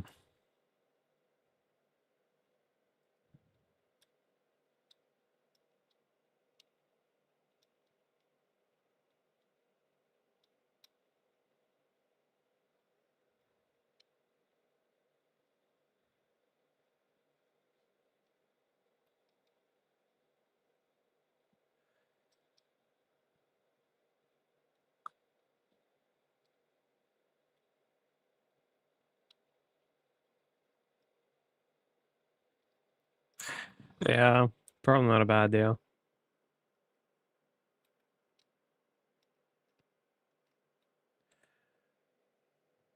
Ow.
Enjoy your hot dogs and baked beans.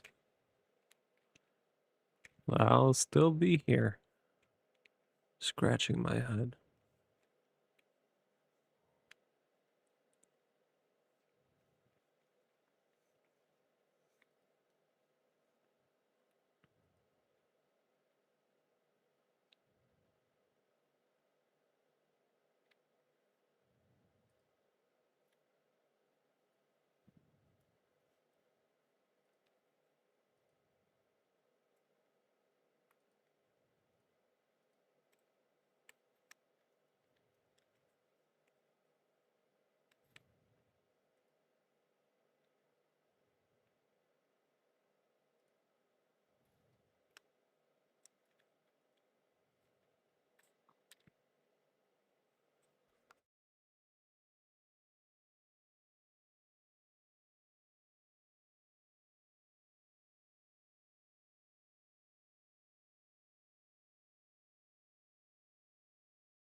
I know about the viewing angle.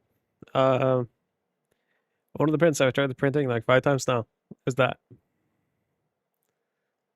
Uh, that being said, I know how to make the lighting better. It's just in the middle of the night, and I'm oh so lazy.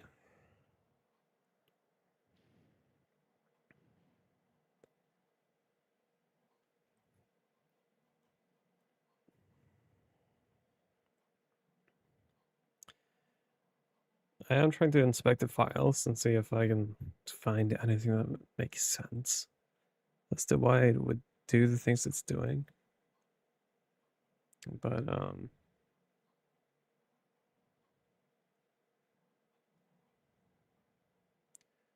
so far, nothing.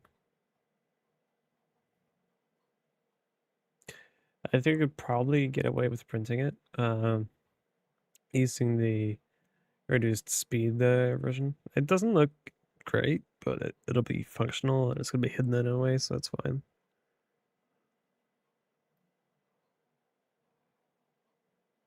Welcome back, Spectra. I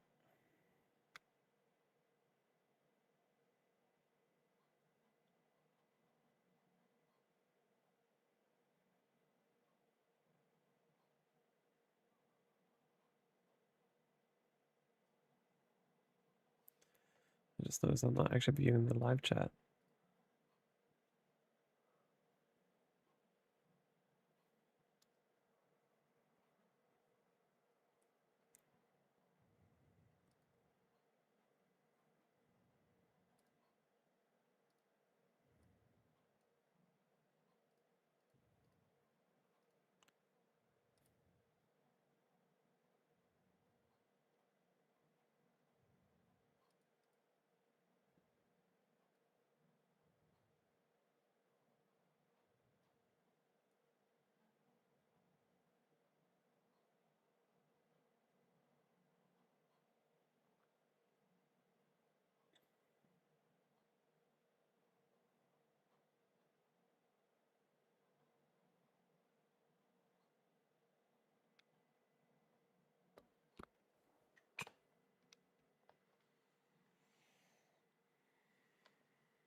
Um, it's not gonna be better. It's gonna make the error less noticeable, but it's not gonna make the error go away.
Thank you very much.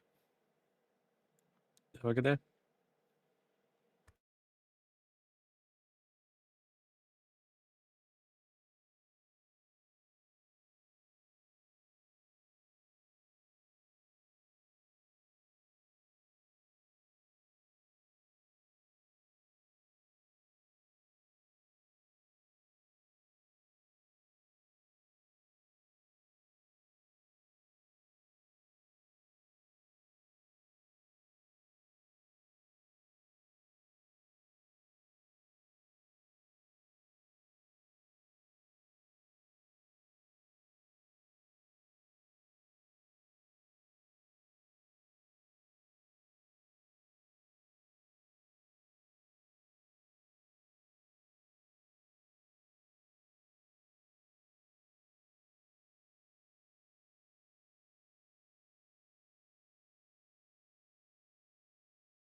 Yep, pretty big one. It's weird though. It seems to only happen on one of the sides almost.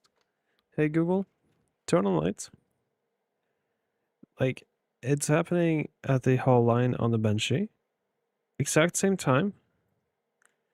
Exact same place. Like, I don't understand.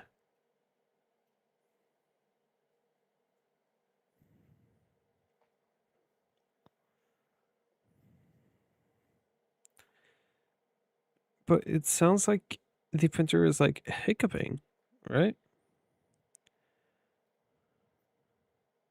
Well, it's been discussed before. I'm, I don't know. I'm really unsure as to what to do. Um,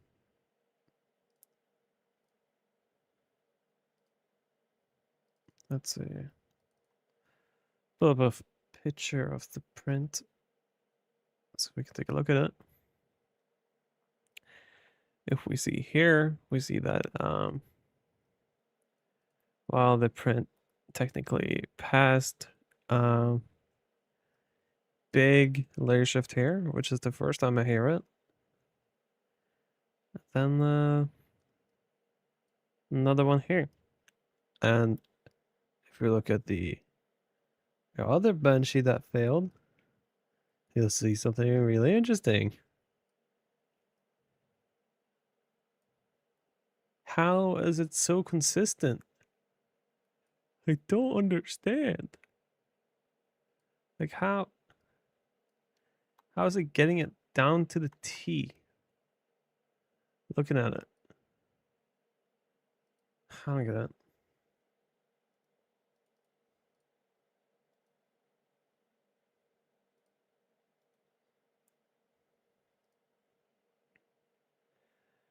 Like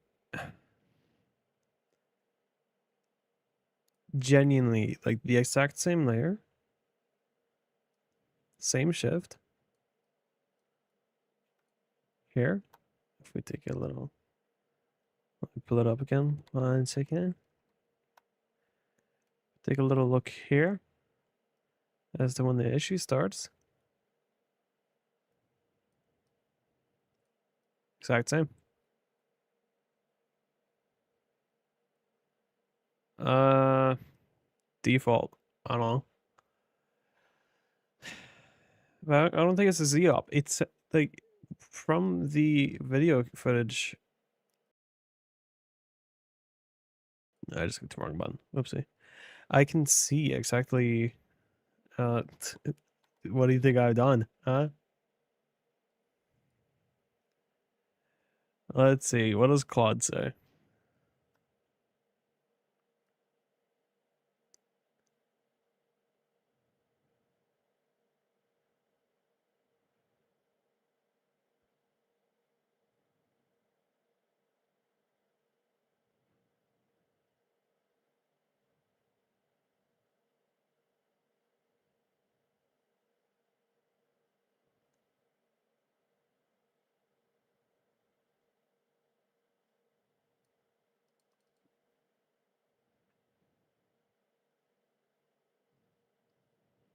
Huh.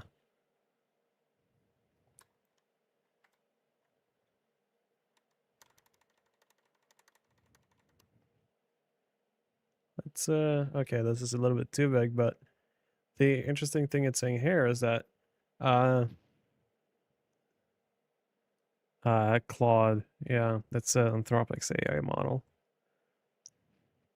Well, tool to interact with AI models. It's like OpenAI's Codex.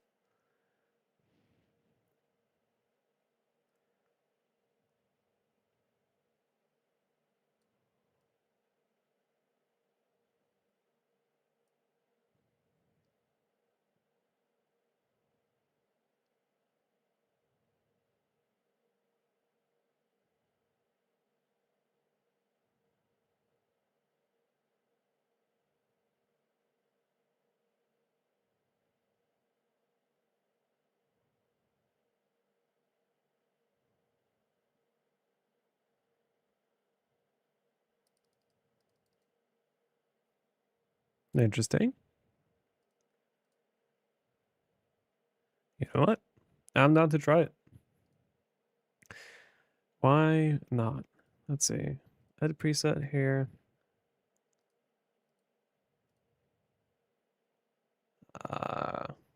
It's probably preset for the profile itself, isn't it? Speed. Let's see. What are you saying, Claude?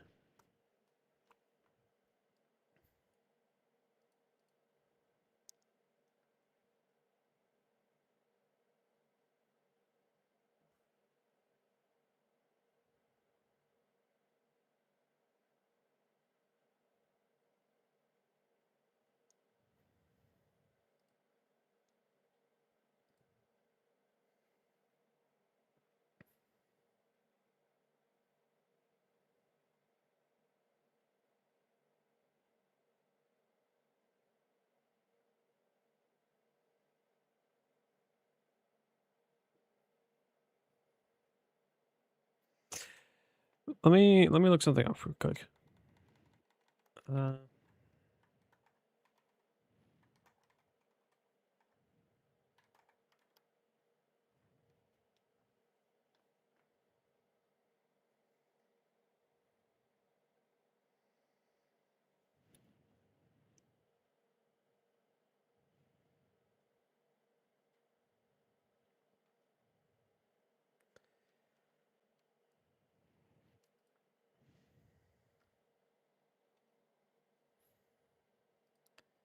See, look at the detail for the specific filament.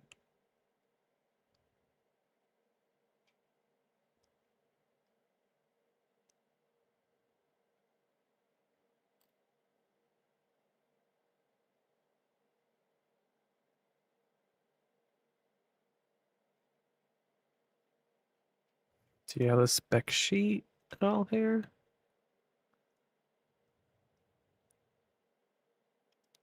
Check the sample spool. Okay, download text sheet. That's the one I'm looking for. Ah, it's PLA.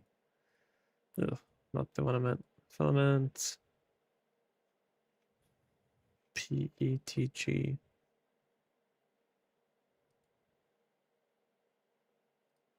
Technical sheet of the PETG. That's right.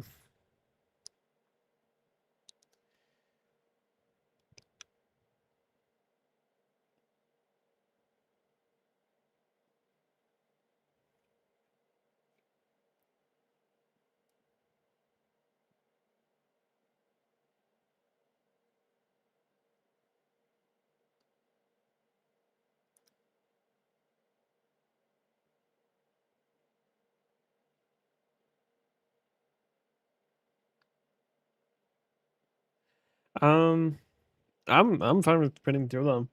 Uh,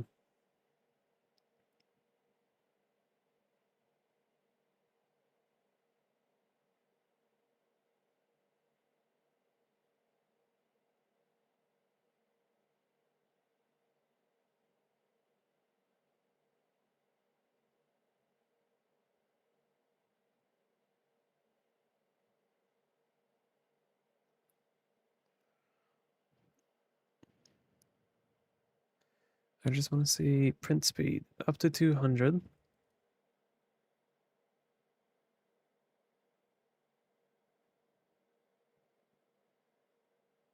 Okay, so that's really interesting. Apparently the max speed is up to 200. Default is 250. That's already an issue we can think about. Um,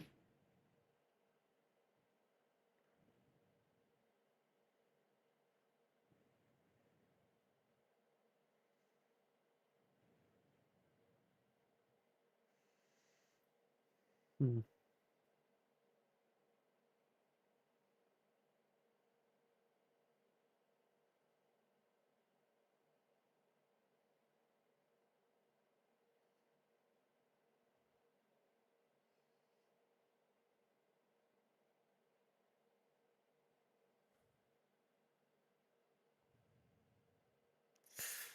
Yeah, I can start a print with two of them, doing full speed.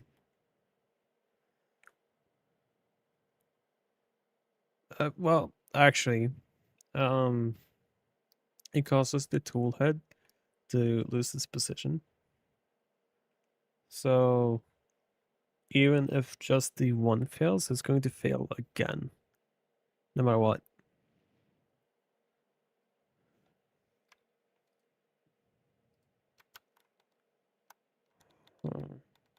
Hmm.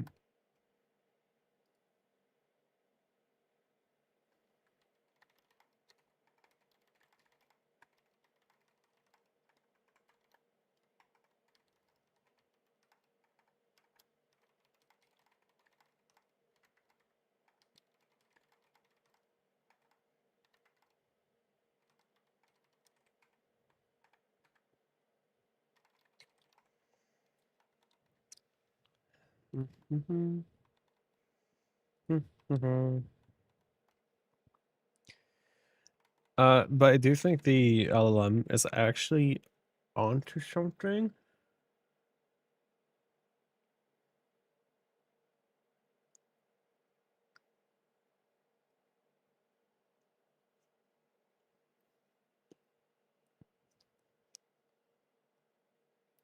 Because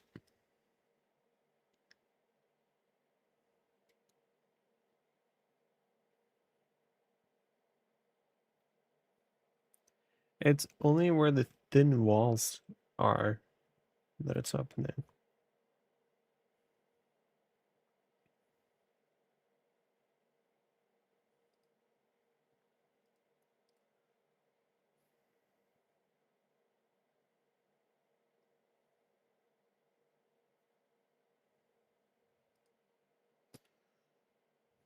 Now,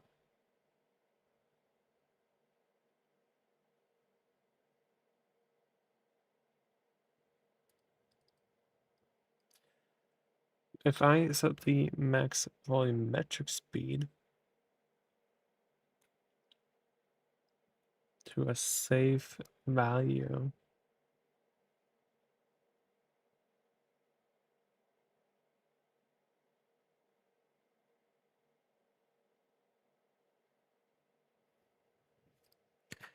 let's say,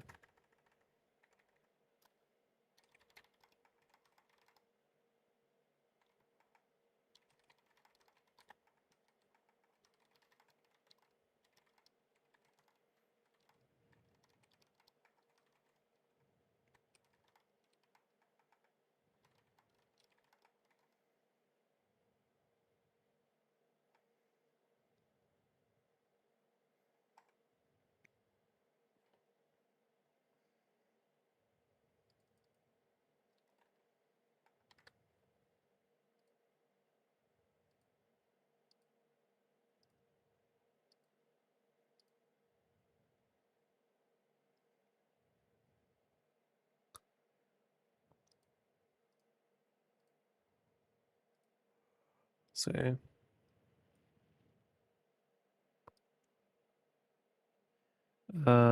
no, I have not.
Uh, that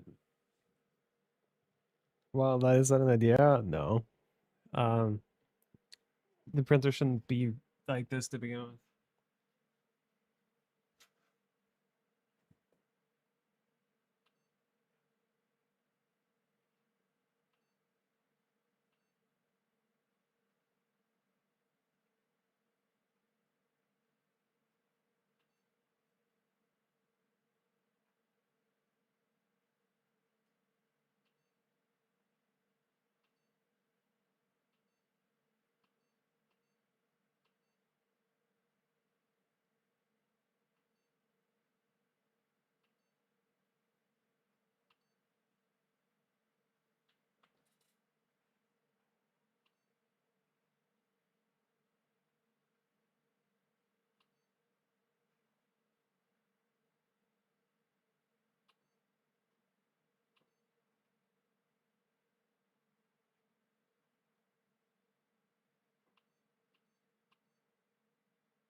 Uh, it's not that it's pooping mid-print, it's doing uh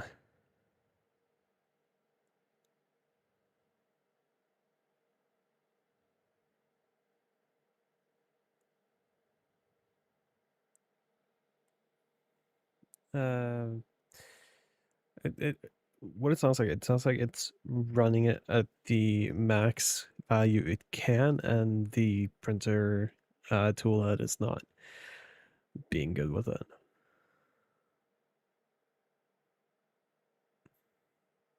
Yeah. First of all, I'm gonna see if I can try to pull out the log data from it. But let me.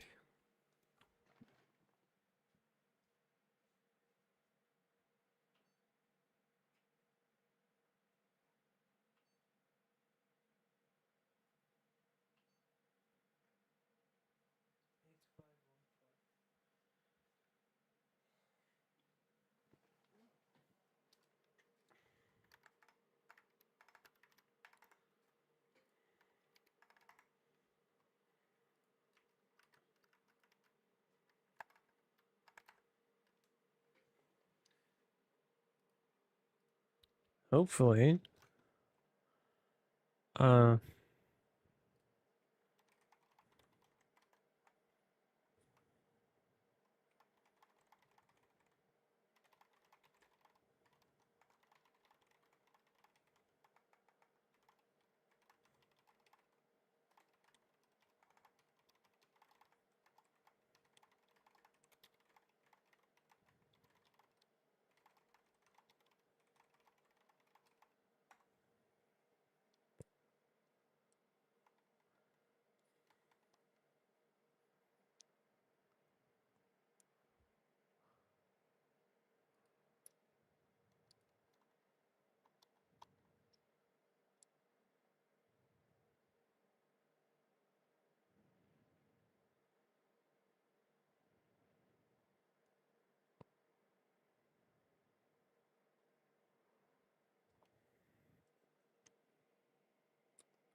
Um, right. Let me pull up the video again, and I'll show you exactly what I'm talking about.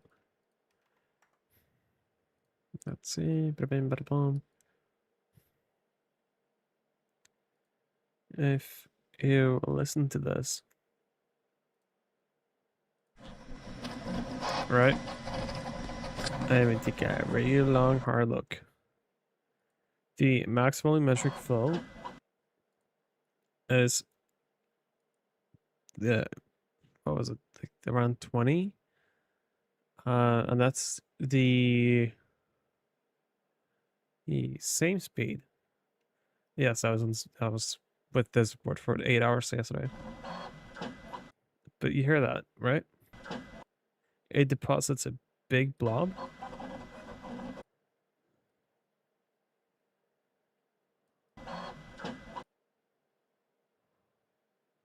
That's one of the issues. Um,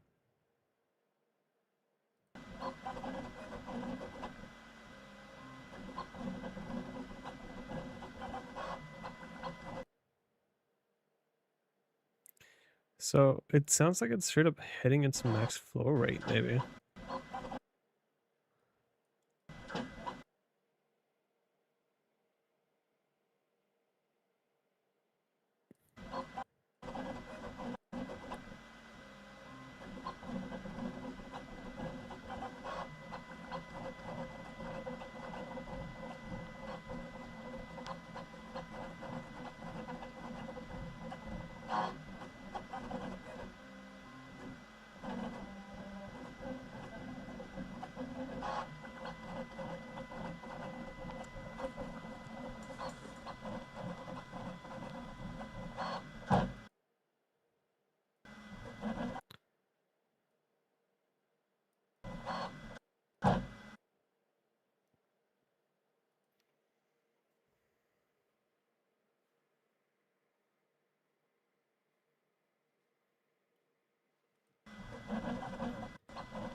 Hmm.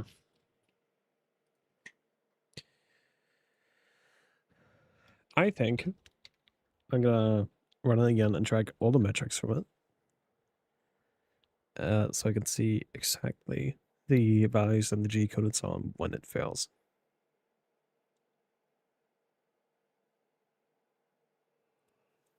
I think that's a good idea.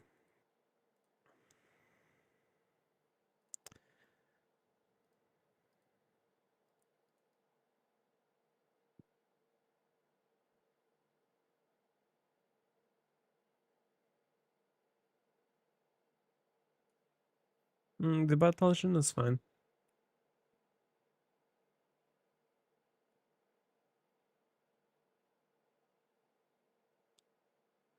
Yeah, no. So the thing is, it does.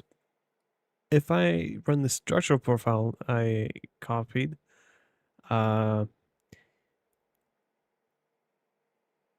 from the original Core One, which is the one I always ran, before the rebuild, it still has the error, but it's a lot quieter, and it's not as noticeable, which is the interesting part.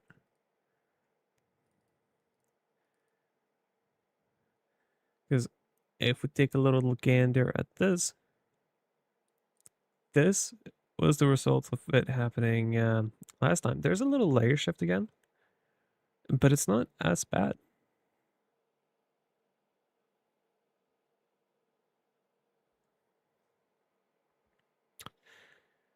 So that is an interesting thing indeed.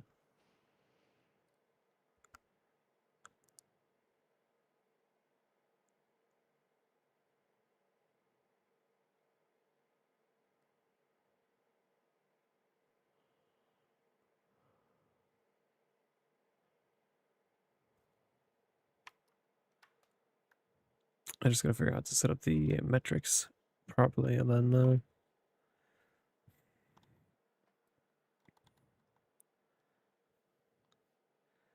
grab it. I could probably like swing up a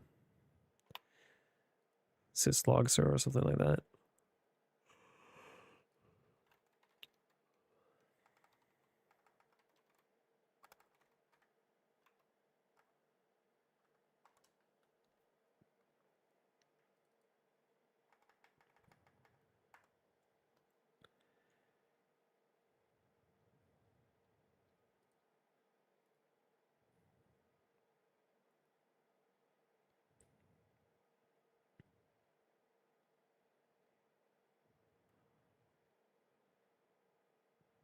Metrics.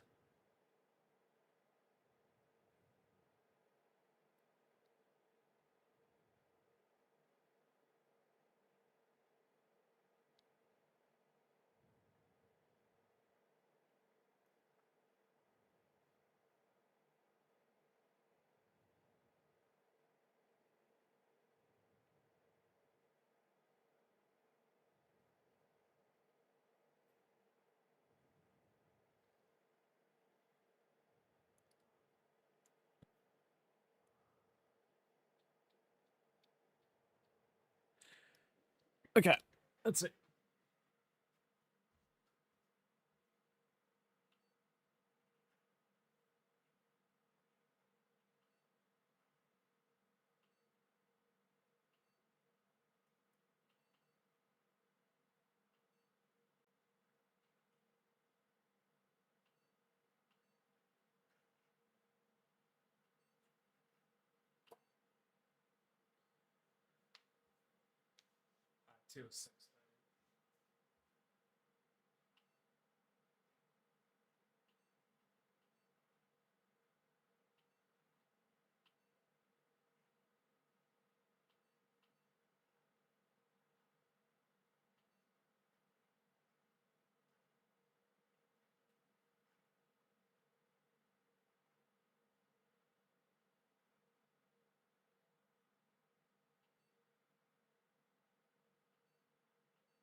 So exporting metrics looks to have killed it connecting to that. That's interesting.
Let's see.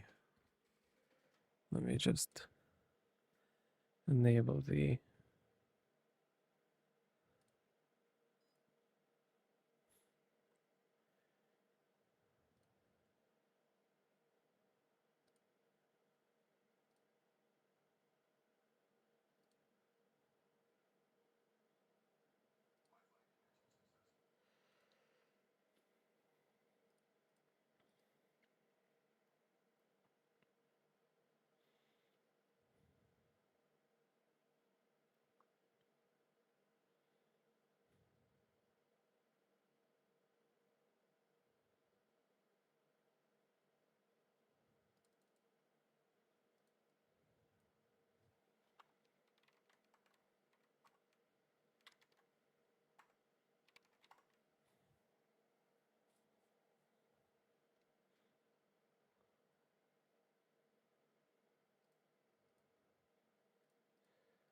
Why is the printer offline?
Okay.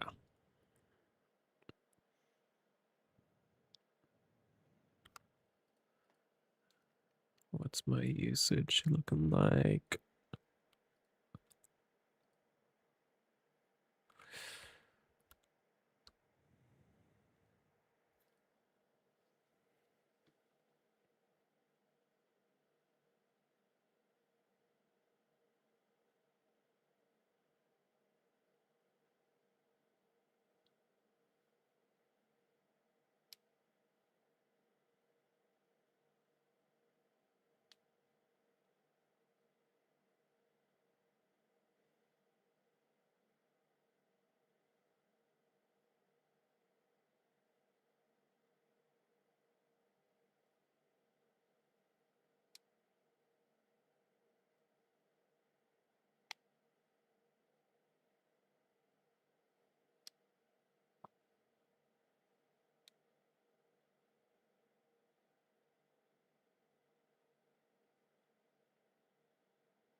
Oh, wait.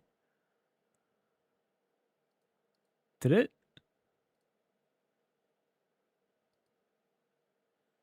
Huh. It just uploaded.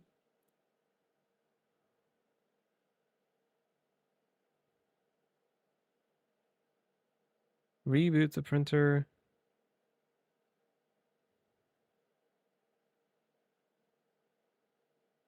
Okay. After boots.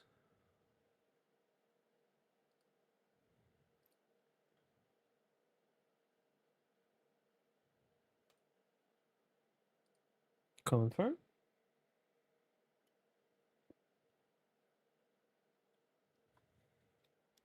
Printer gave me a warning.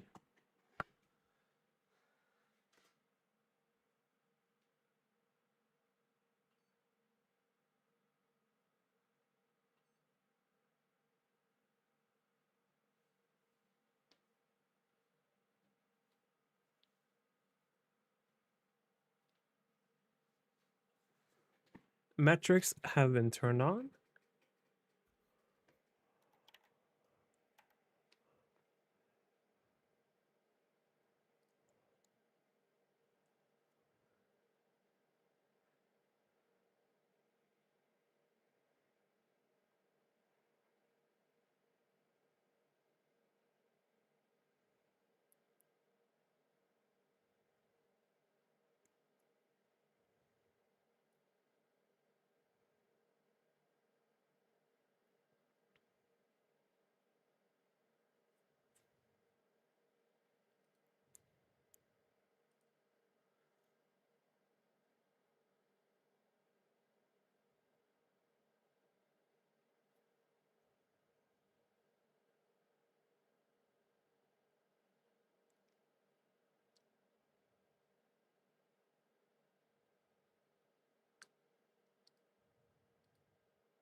Dude.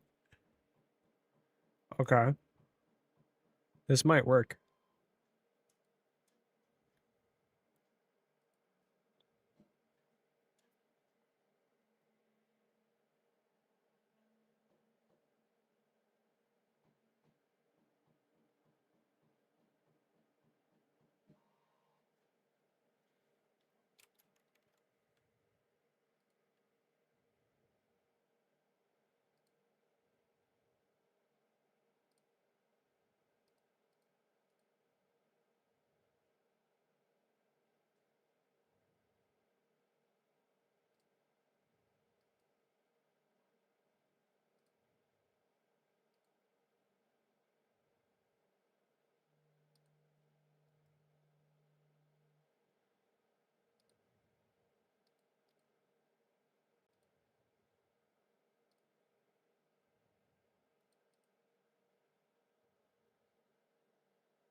There's I turn on monitoring and logging, and now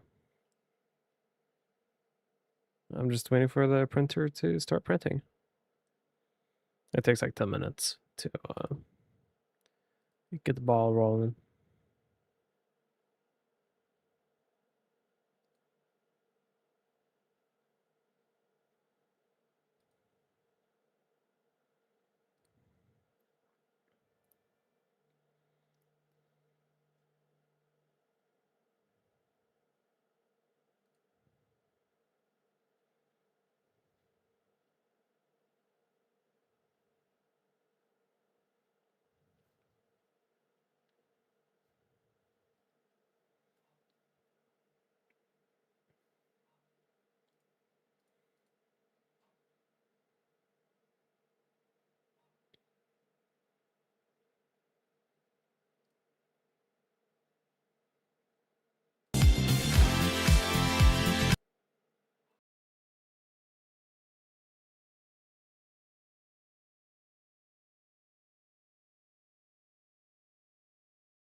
All right. So I've talked to Prusa support uh already.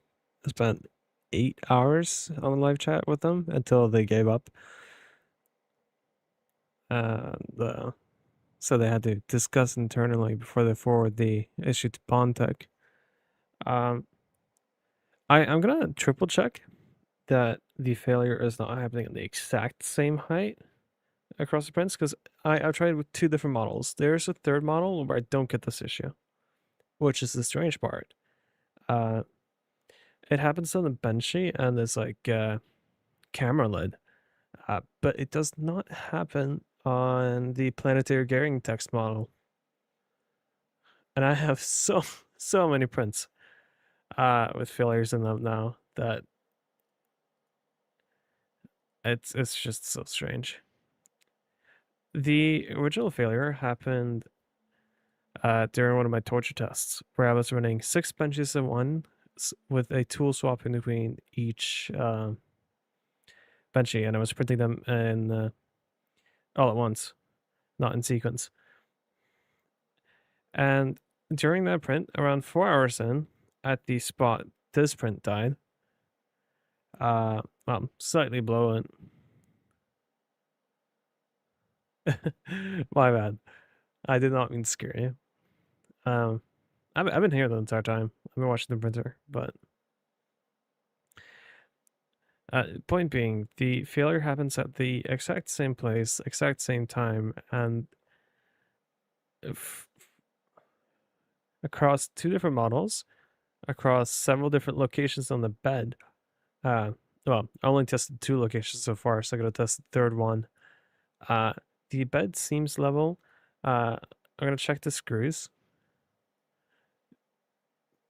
but I'm also gonna go and look over all the previous prints I've had, because I'm gonna pull them up here. Let me switch to my other microphone so I can bring it with me and rant about this, because I'm sick and tired. I just want something to work.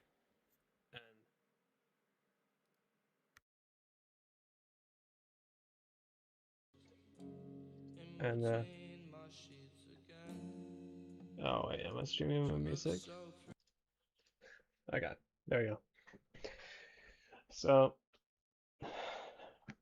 every single print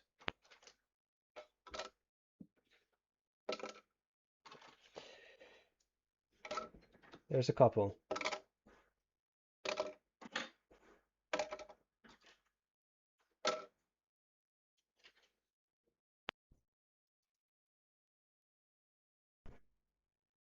Every single one. Same fail precision, fail spot, well, same spot. They're all failing right there. And I spent the past day or so troubleshooting this. And if we look at the benchies, you see big layer shift here. But what's interesting, it only happens on one of the sides. It's been printed in this orientation. So the error occurs facing here. I don't really think it matters unless the bed is uneven. Nope. Let's see. Let me just get these off the bed again. Now, the only troubleshooting step I haven't done so far is to reassemble the bed. And at this rate, I might just do that. Now, ooh, ow, oh, damn it.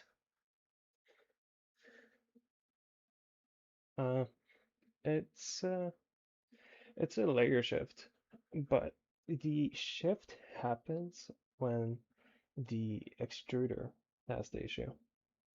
It's the same exact like sound every single time.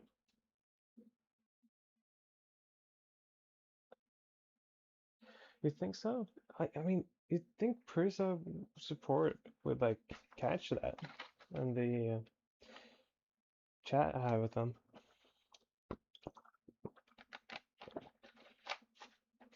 Let's see. No, Z screws. I don't know how to check them, honestly. But like,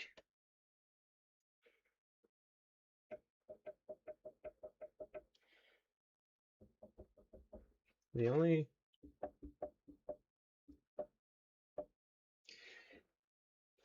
I guess I haven't lubricated the smooth rods next to them, but I haven't had any like early symptoms of it being bad, so I never thought I had to.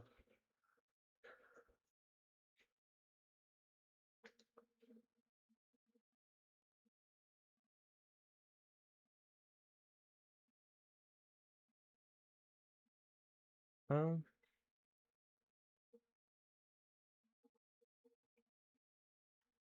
Not a bad idea.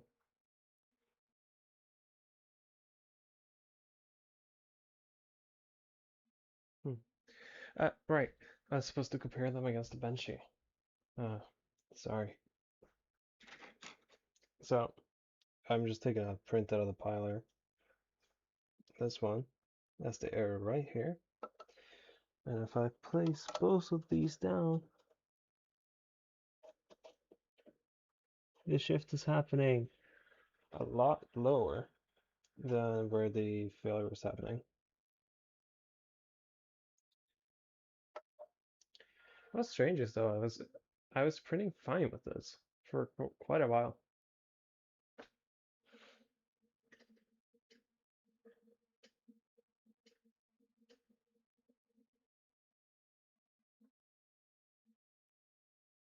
Take it to Z0, then turn. Okay, I can do that. Because the Z-axis calibration that's done with the printer itself when you set it up, that one passed with it's gonna say flying colors, but it passed. There's no colors there.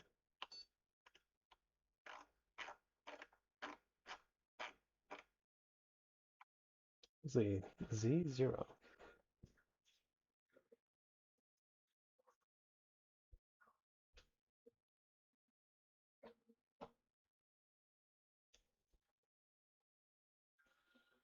But digging into this and looking at the official spec sheets for the different like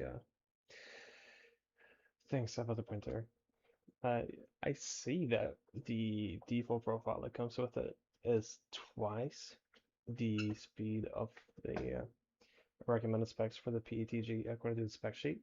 It's saying up to 250 millimeters like print speed, but what I'm seeing is 250 is the base for it.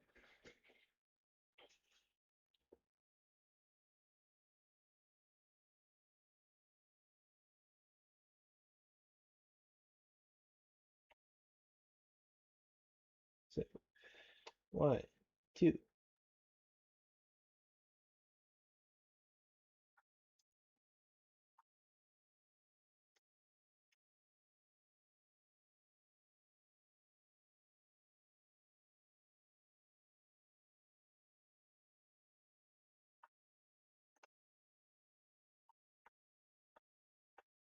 Okay.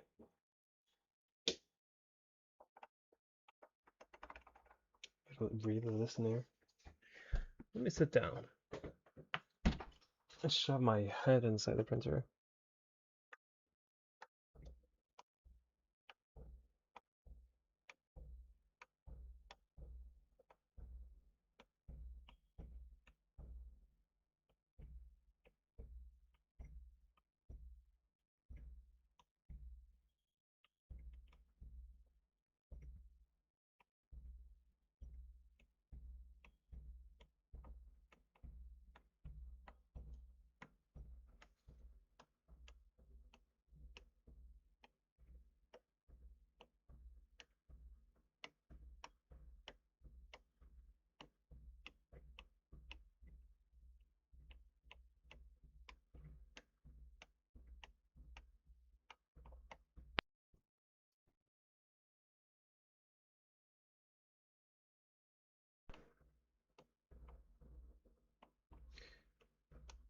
And it was already past the point where it fails.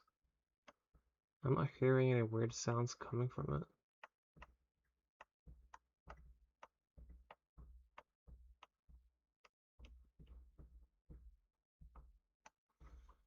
This is going to take a couple of seconds to finish up.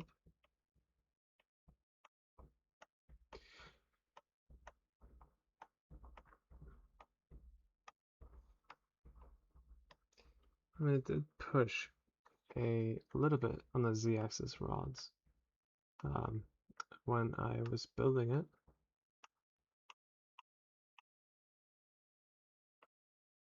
That shouldn't be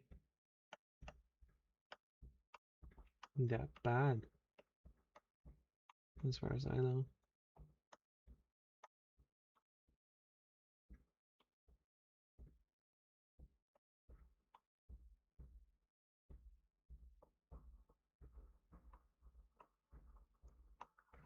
Exhilarating, honestly.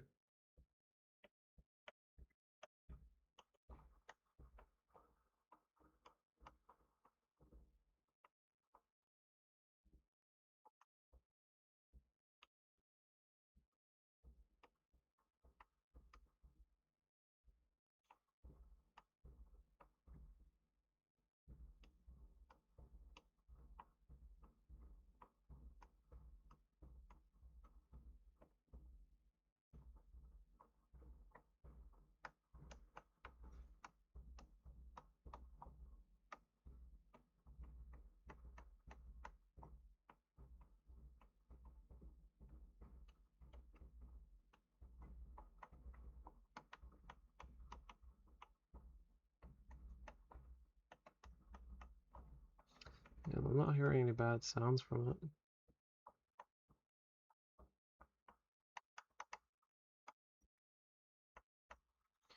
Well, I'm almost at the bottom.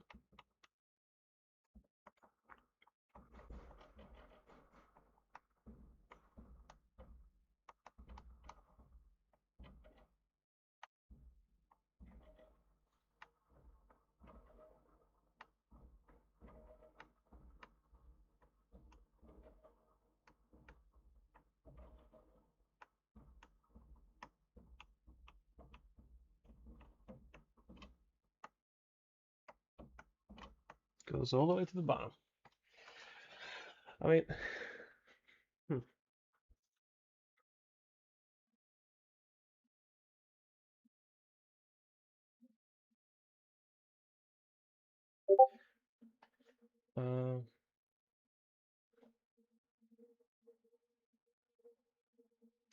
yeah, I can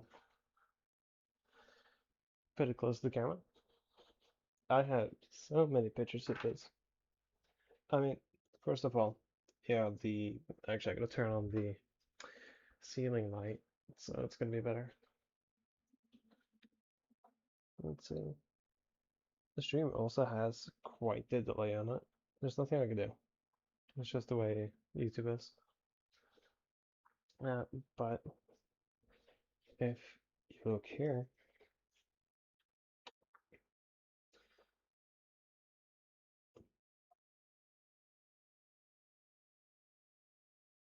it doesn't look like it's warped at all. I did try with another print bed too. Actually, not a print bed, but steel sheet. The other one, I also have a video of the failure itself. So, hey, if you want to listen to it, I am more than happy to.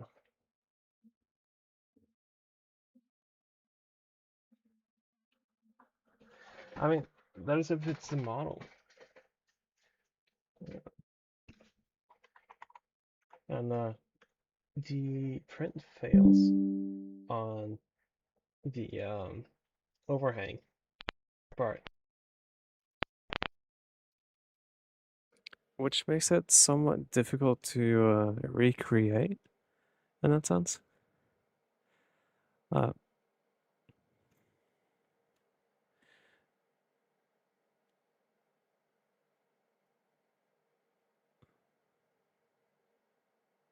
yeah, exactly. I have a Benji from before the big failure the first time, and it looked perfect, flawless, really. Um, I the first thing I do when I get a new 3D printer like this, I run a Benji, so that if I fuck it up later on, I know it was me and not someone else. The processing for the video is still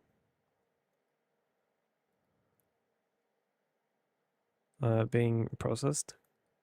I don't know how long it's going to take before the recording is available. It's a 54-hour live stream, so it's a bit unfortunate.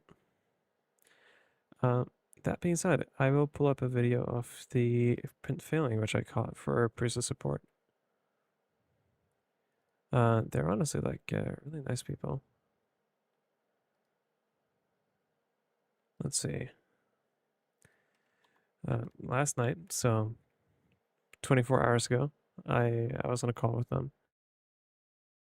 I did have some issues with the printer itself as well. But if we... Oh. The first thing I noticed after the failure was that the printer squeaked really loudly. And like, of course, I get a little paranoid with all this. Also, let me turn off the metrics there. You get a little paranoid, so you start listening for it after everything. So it might have been there beforehand. And that wasn't a great sound. We checked up to the linear rail being unlubricated to a certain extent. And I have a kit that I'm going to buy for that. In addition to that, the tool head itself, the belt part, I forgot the word of it, but where you put the 4 belts and you mount them to the linear rail, that specific part had one teeth too few. Well, one tooth too few on the top right one, and they said they had to be equal. I don't actually know how much that is true, but you know, that's just the way it is. Looking further at it, if we look at here, I'll show you the first print failure right here. So what's interesting is that I hear this really loud thud when I'm printing, and then it loses its axis, and it starts printing out in there, and then it goes to switch out the toolhead, and it just like crashes itself.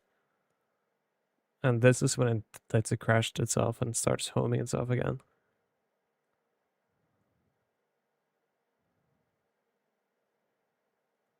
So that's an interesting one. And for the failure itself caught on camera, I had this really terrible video, but it catches it at least. Same model. I think this is like the 3rd time I printed something. There is a little bit of debris on the bed here. That is from the poop bed that fell out.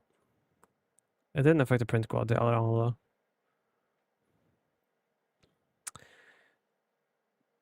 But what you'll see here in just a second is that the extruder will make a noise that sounds similar to when you have filament that's stuck, or it's not, or you're running the extruder too fast and it can't melt all the filament at the same time.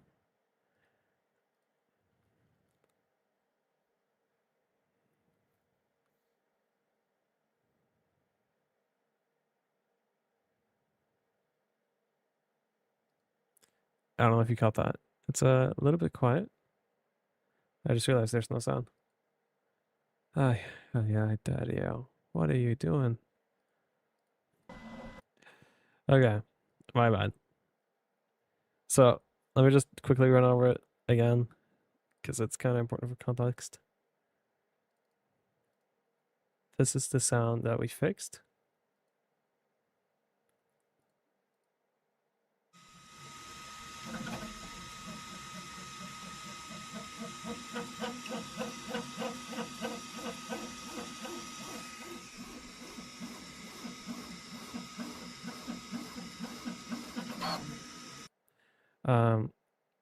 That was the one we deduced was down to the tooth being misplaced, and not being fully inserted, and the print failure itself.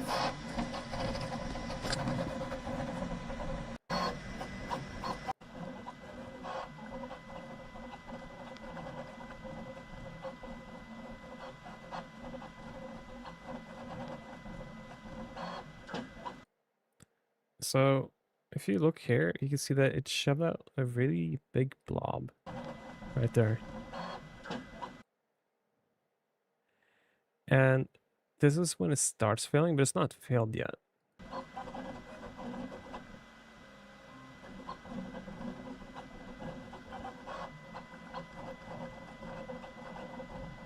And if you give it another layer or two, I think it's 2 layers. The layer after that runs fine. For the most part. It's a little bit gross because of the blob.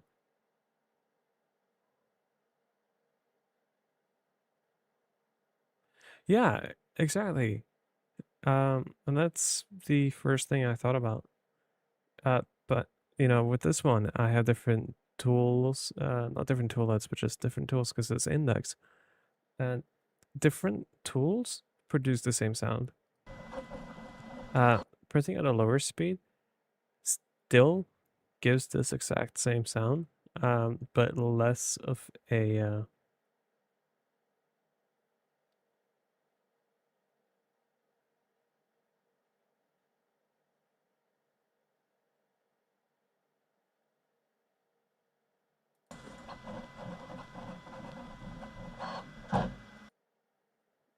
yeah, that makes sense.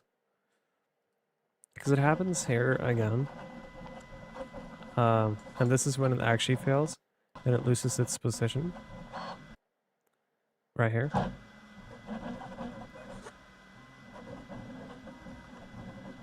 The thing I don't understand though is that if it's the extruder messing up, why would it lose the X and Y positions? So printing at a lower speed does work somewhat. Not fully, it just reduces the symptom, but doesn't fix the problem.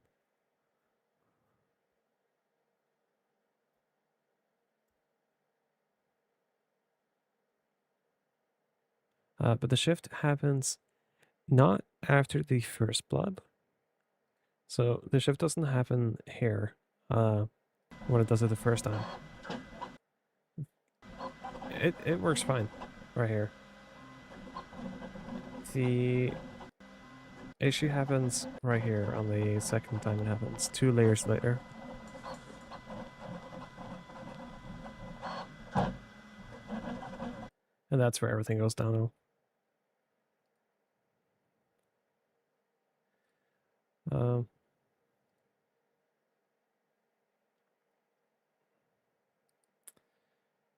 So yeah.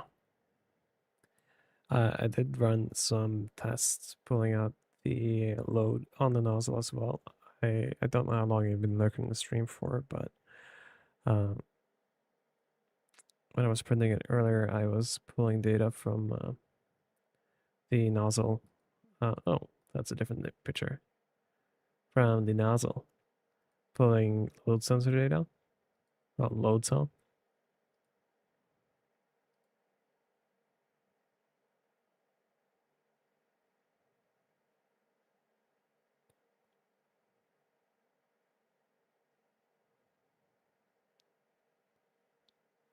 Okay.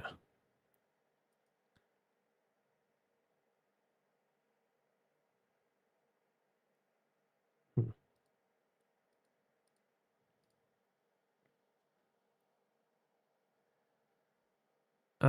I'm not gonna say I fully understand that because I don't.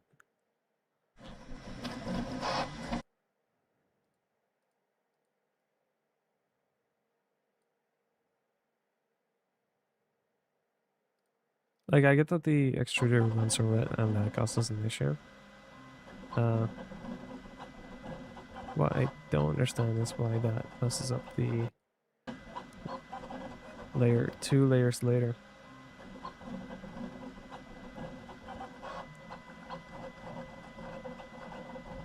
Because it's fine after hitting it the first time.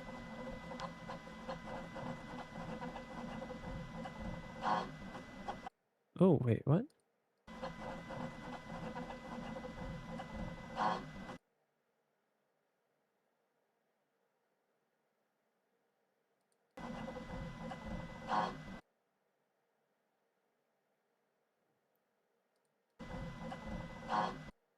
That's a new sound.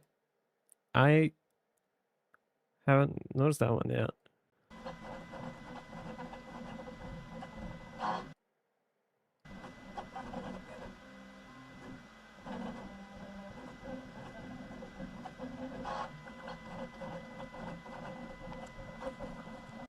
Huh.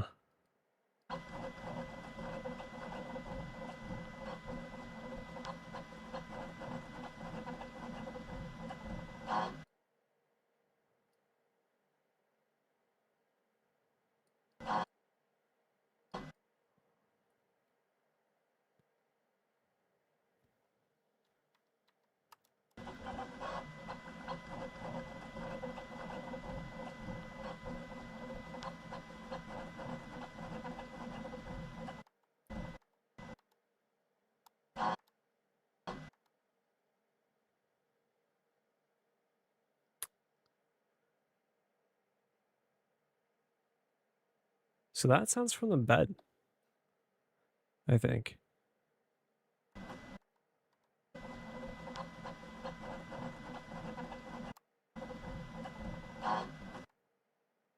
Yeah.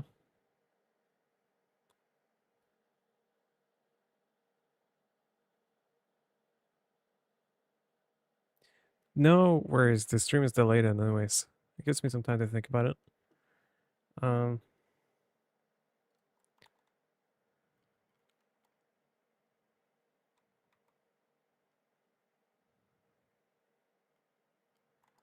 Let's see. I do actually know exactly what layer this is happening from though. So I'm thinking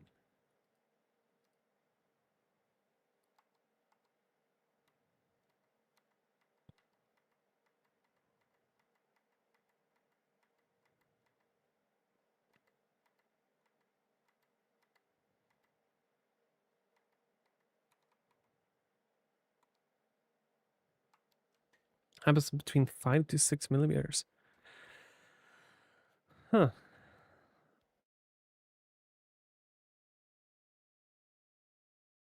Okay. Wait. So if that happens there,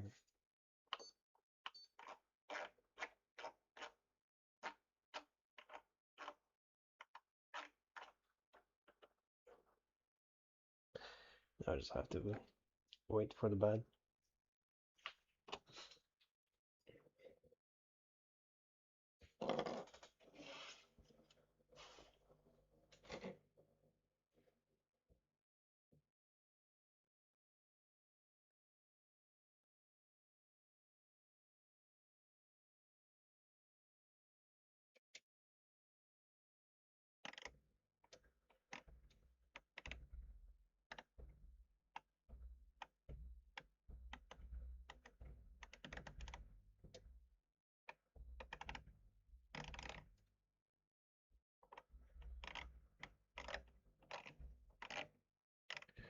Okay, that is another issue. Not related though, by the seems of it.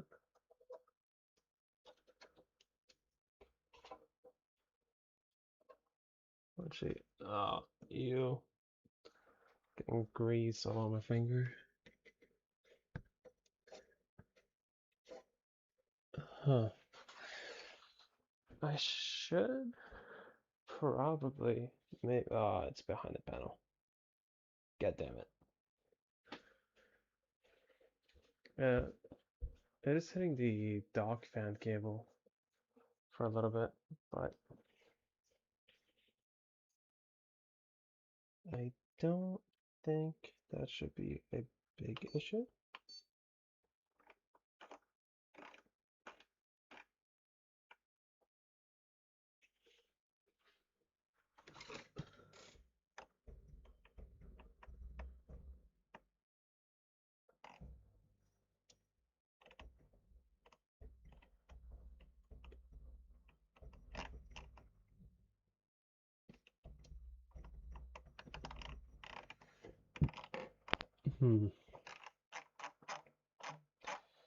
Interesting issue indeed.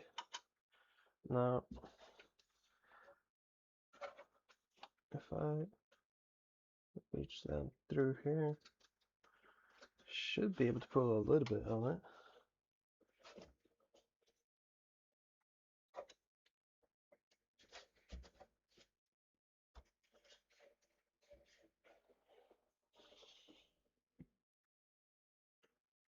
Dude, I feel like I just pulled a massive amount, but apparently not.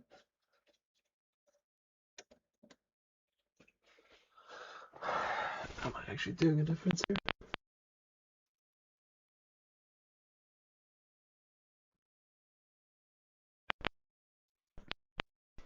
It is hard to tell. Yeah, no, I am. That's a big chunk of cable pulled out.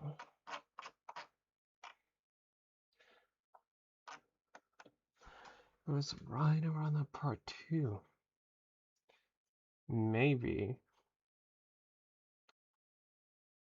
it only gets hooked on the aggressive hops, but the smooth ones didn't get hooked.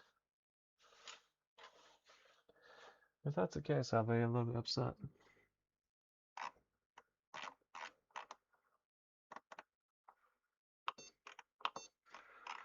Let's see.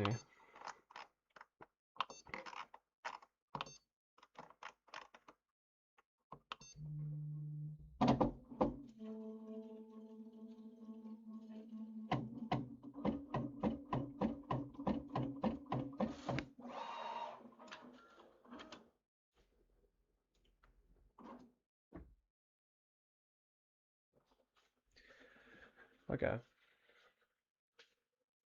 So the heat bed on the right side was pulling a little bit on the dock fan cable. It must have been caught at one point and been pulled out a little bit more every single time. Hopefully, right? That's it. And it just works.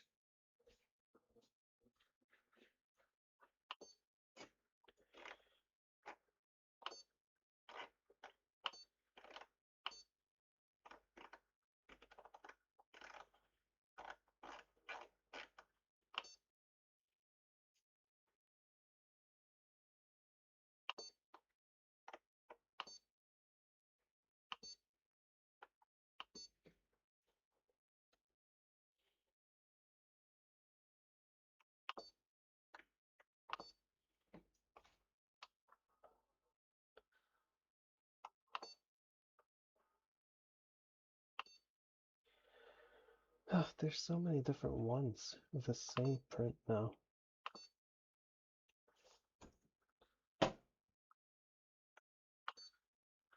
Come on, give me the right one. So this one? Yeah.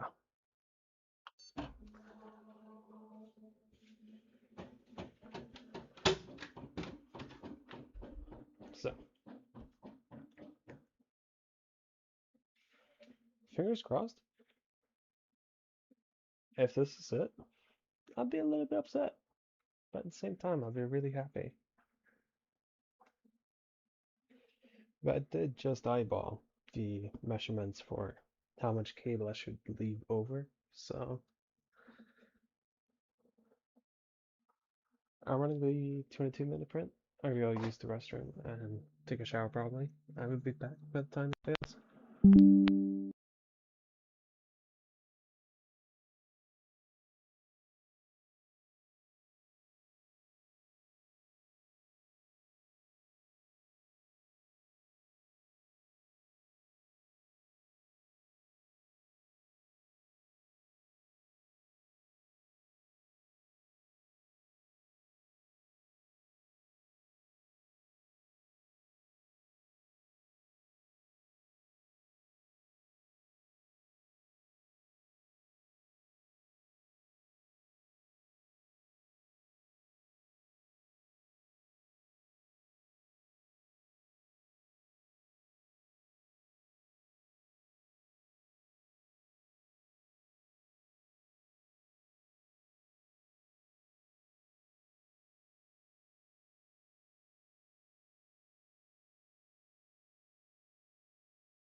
Yeah. No. Because of reasons like that, I only buy Prusa. I feel like I'm a Bamble user when I say I'll use a visualization stuff. But like, no, sorry for that. But I will admit, like, dude, this printer worked great.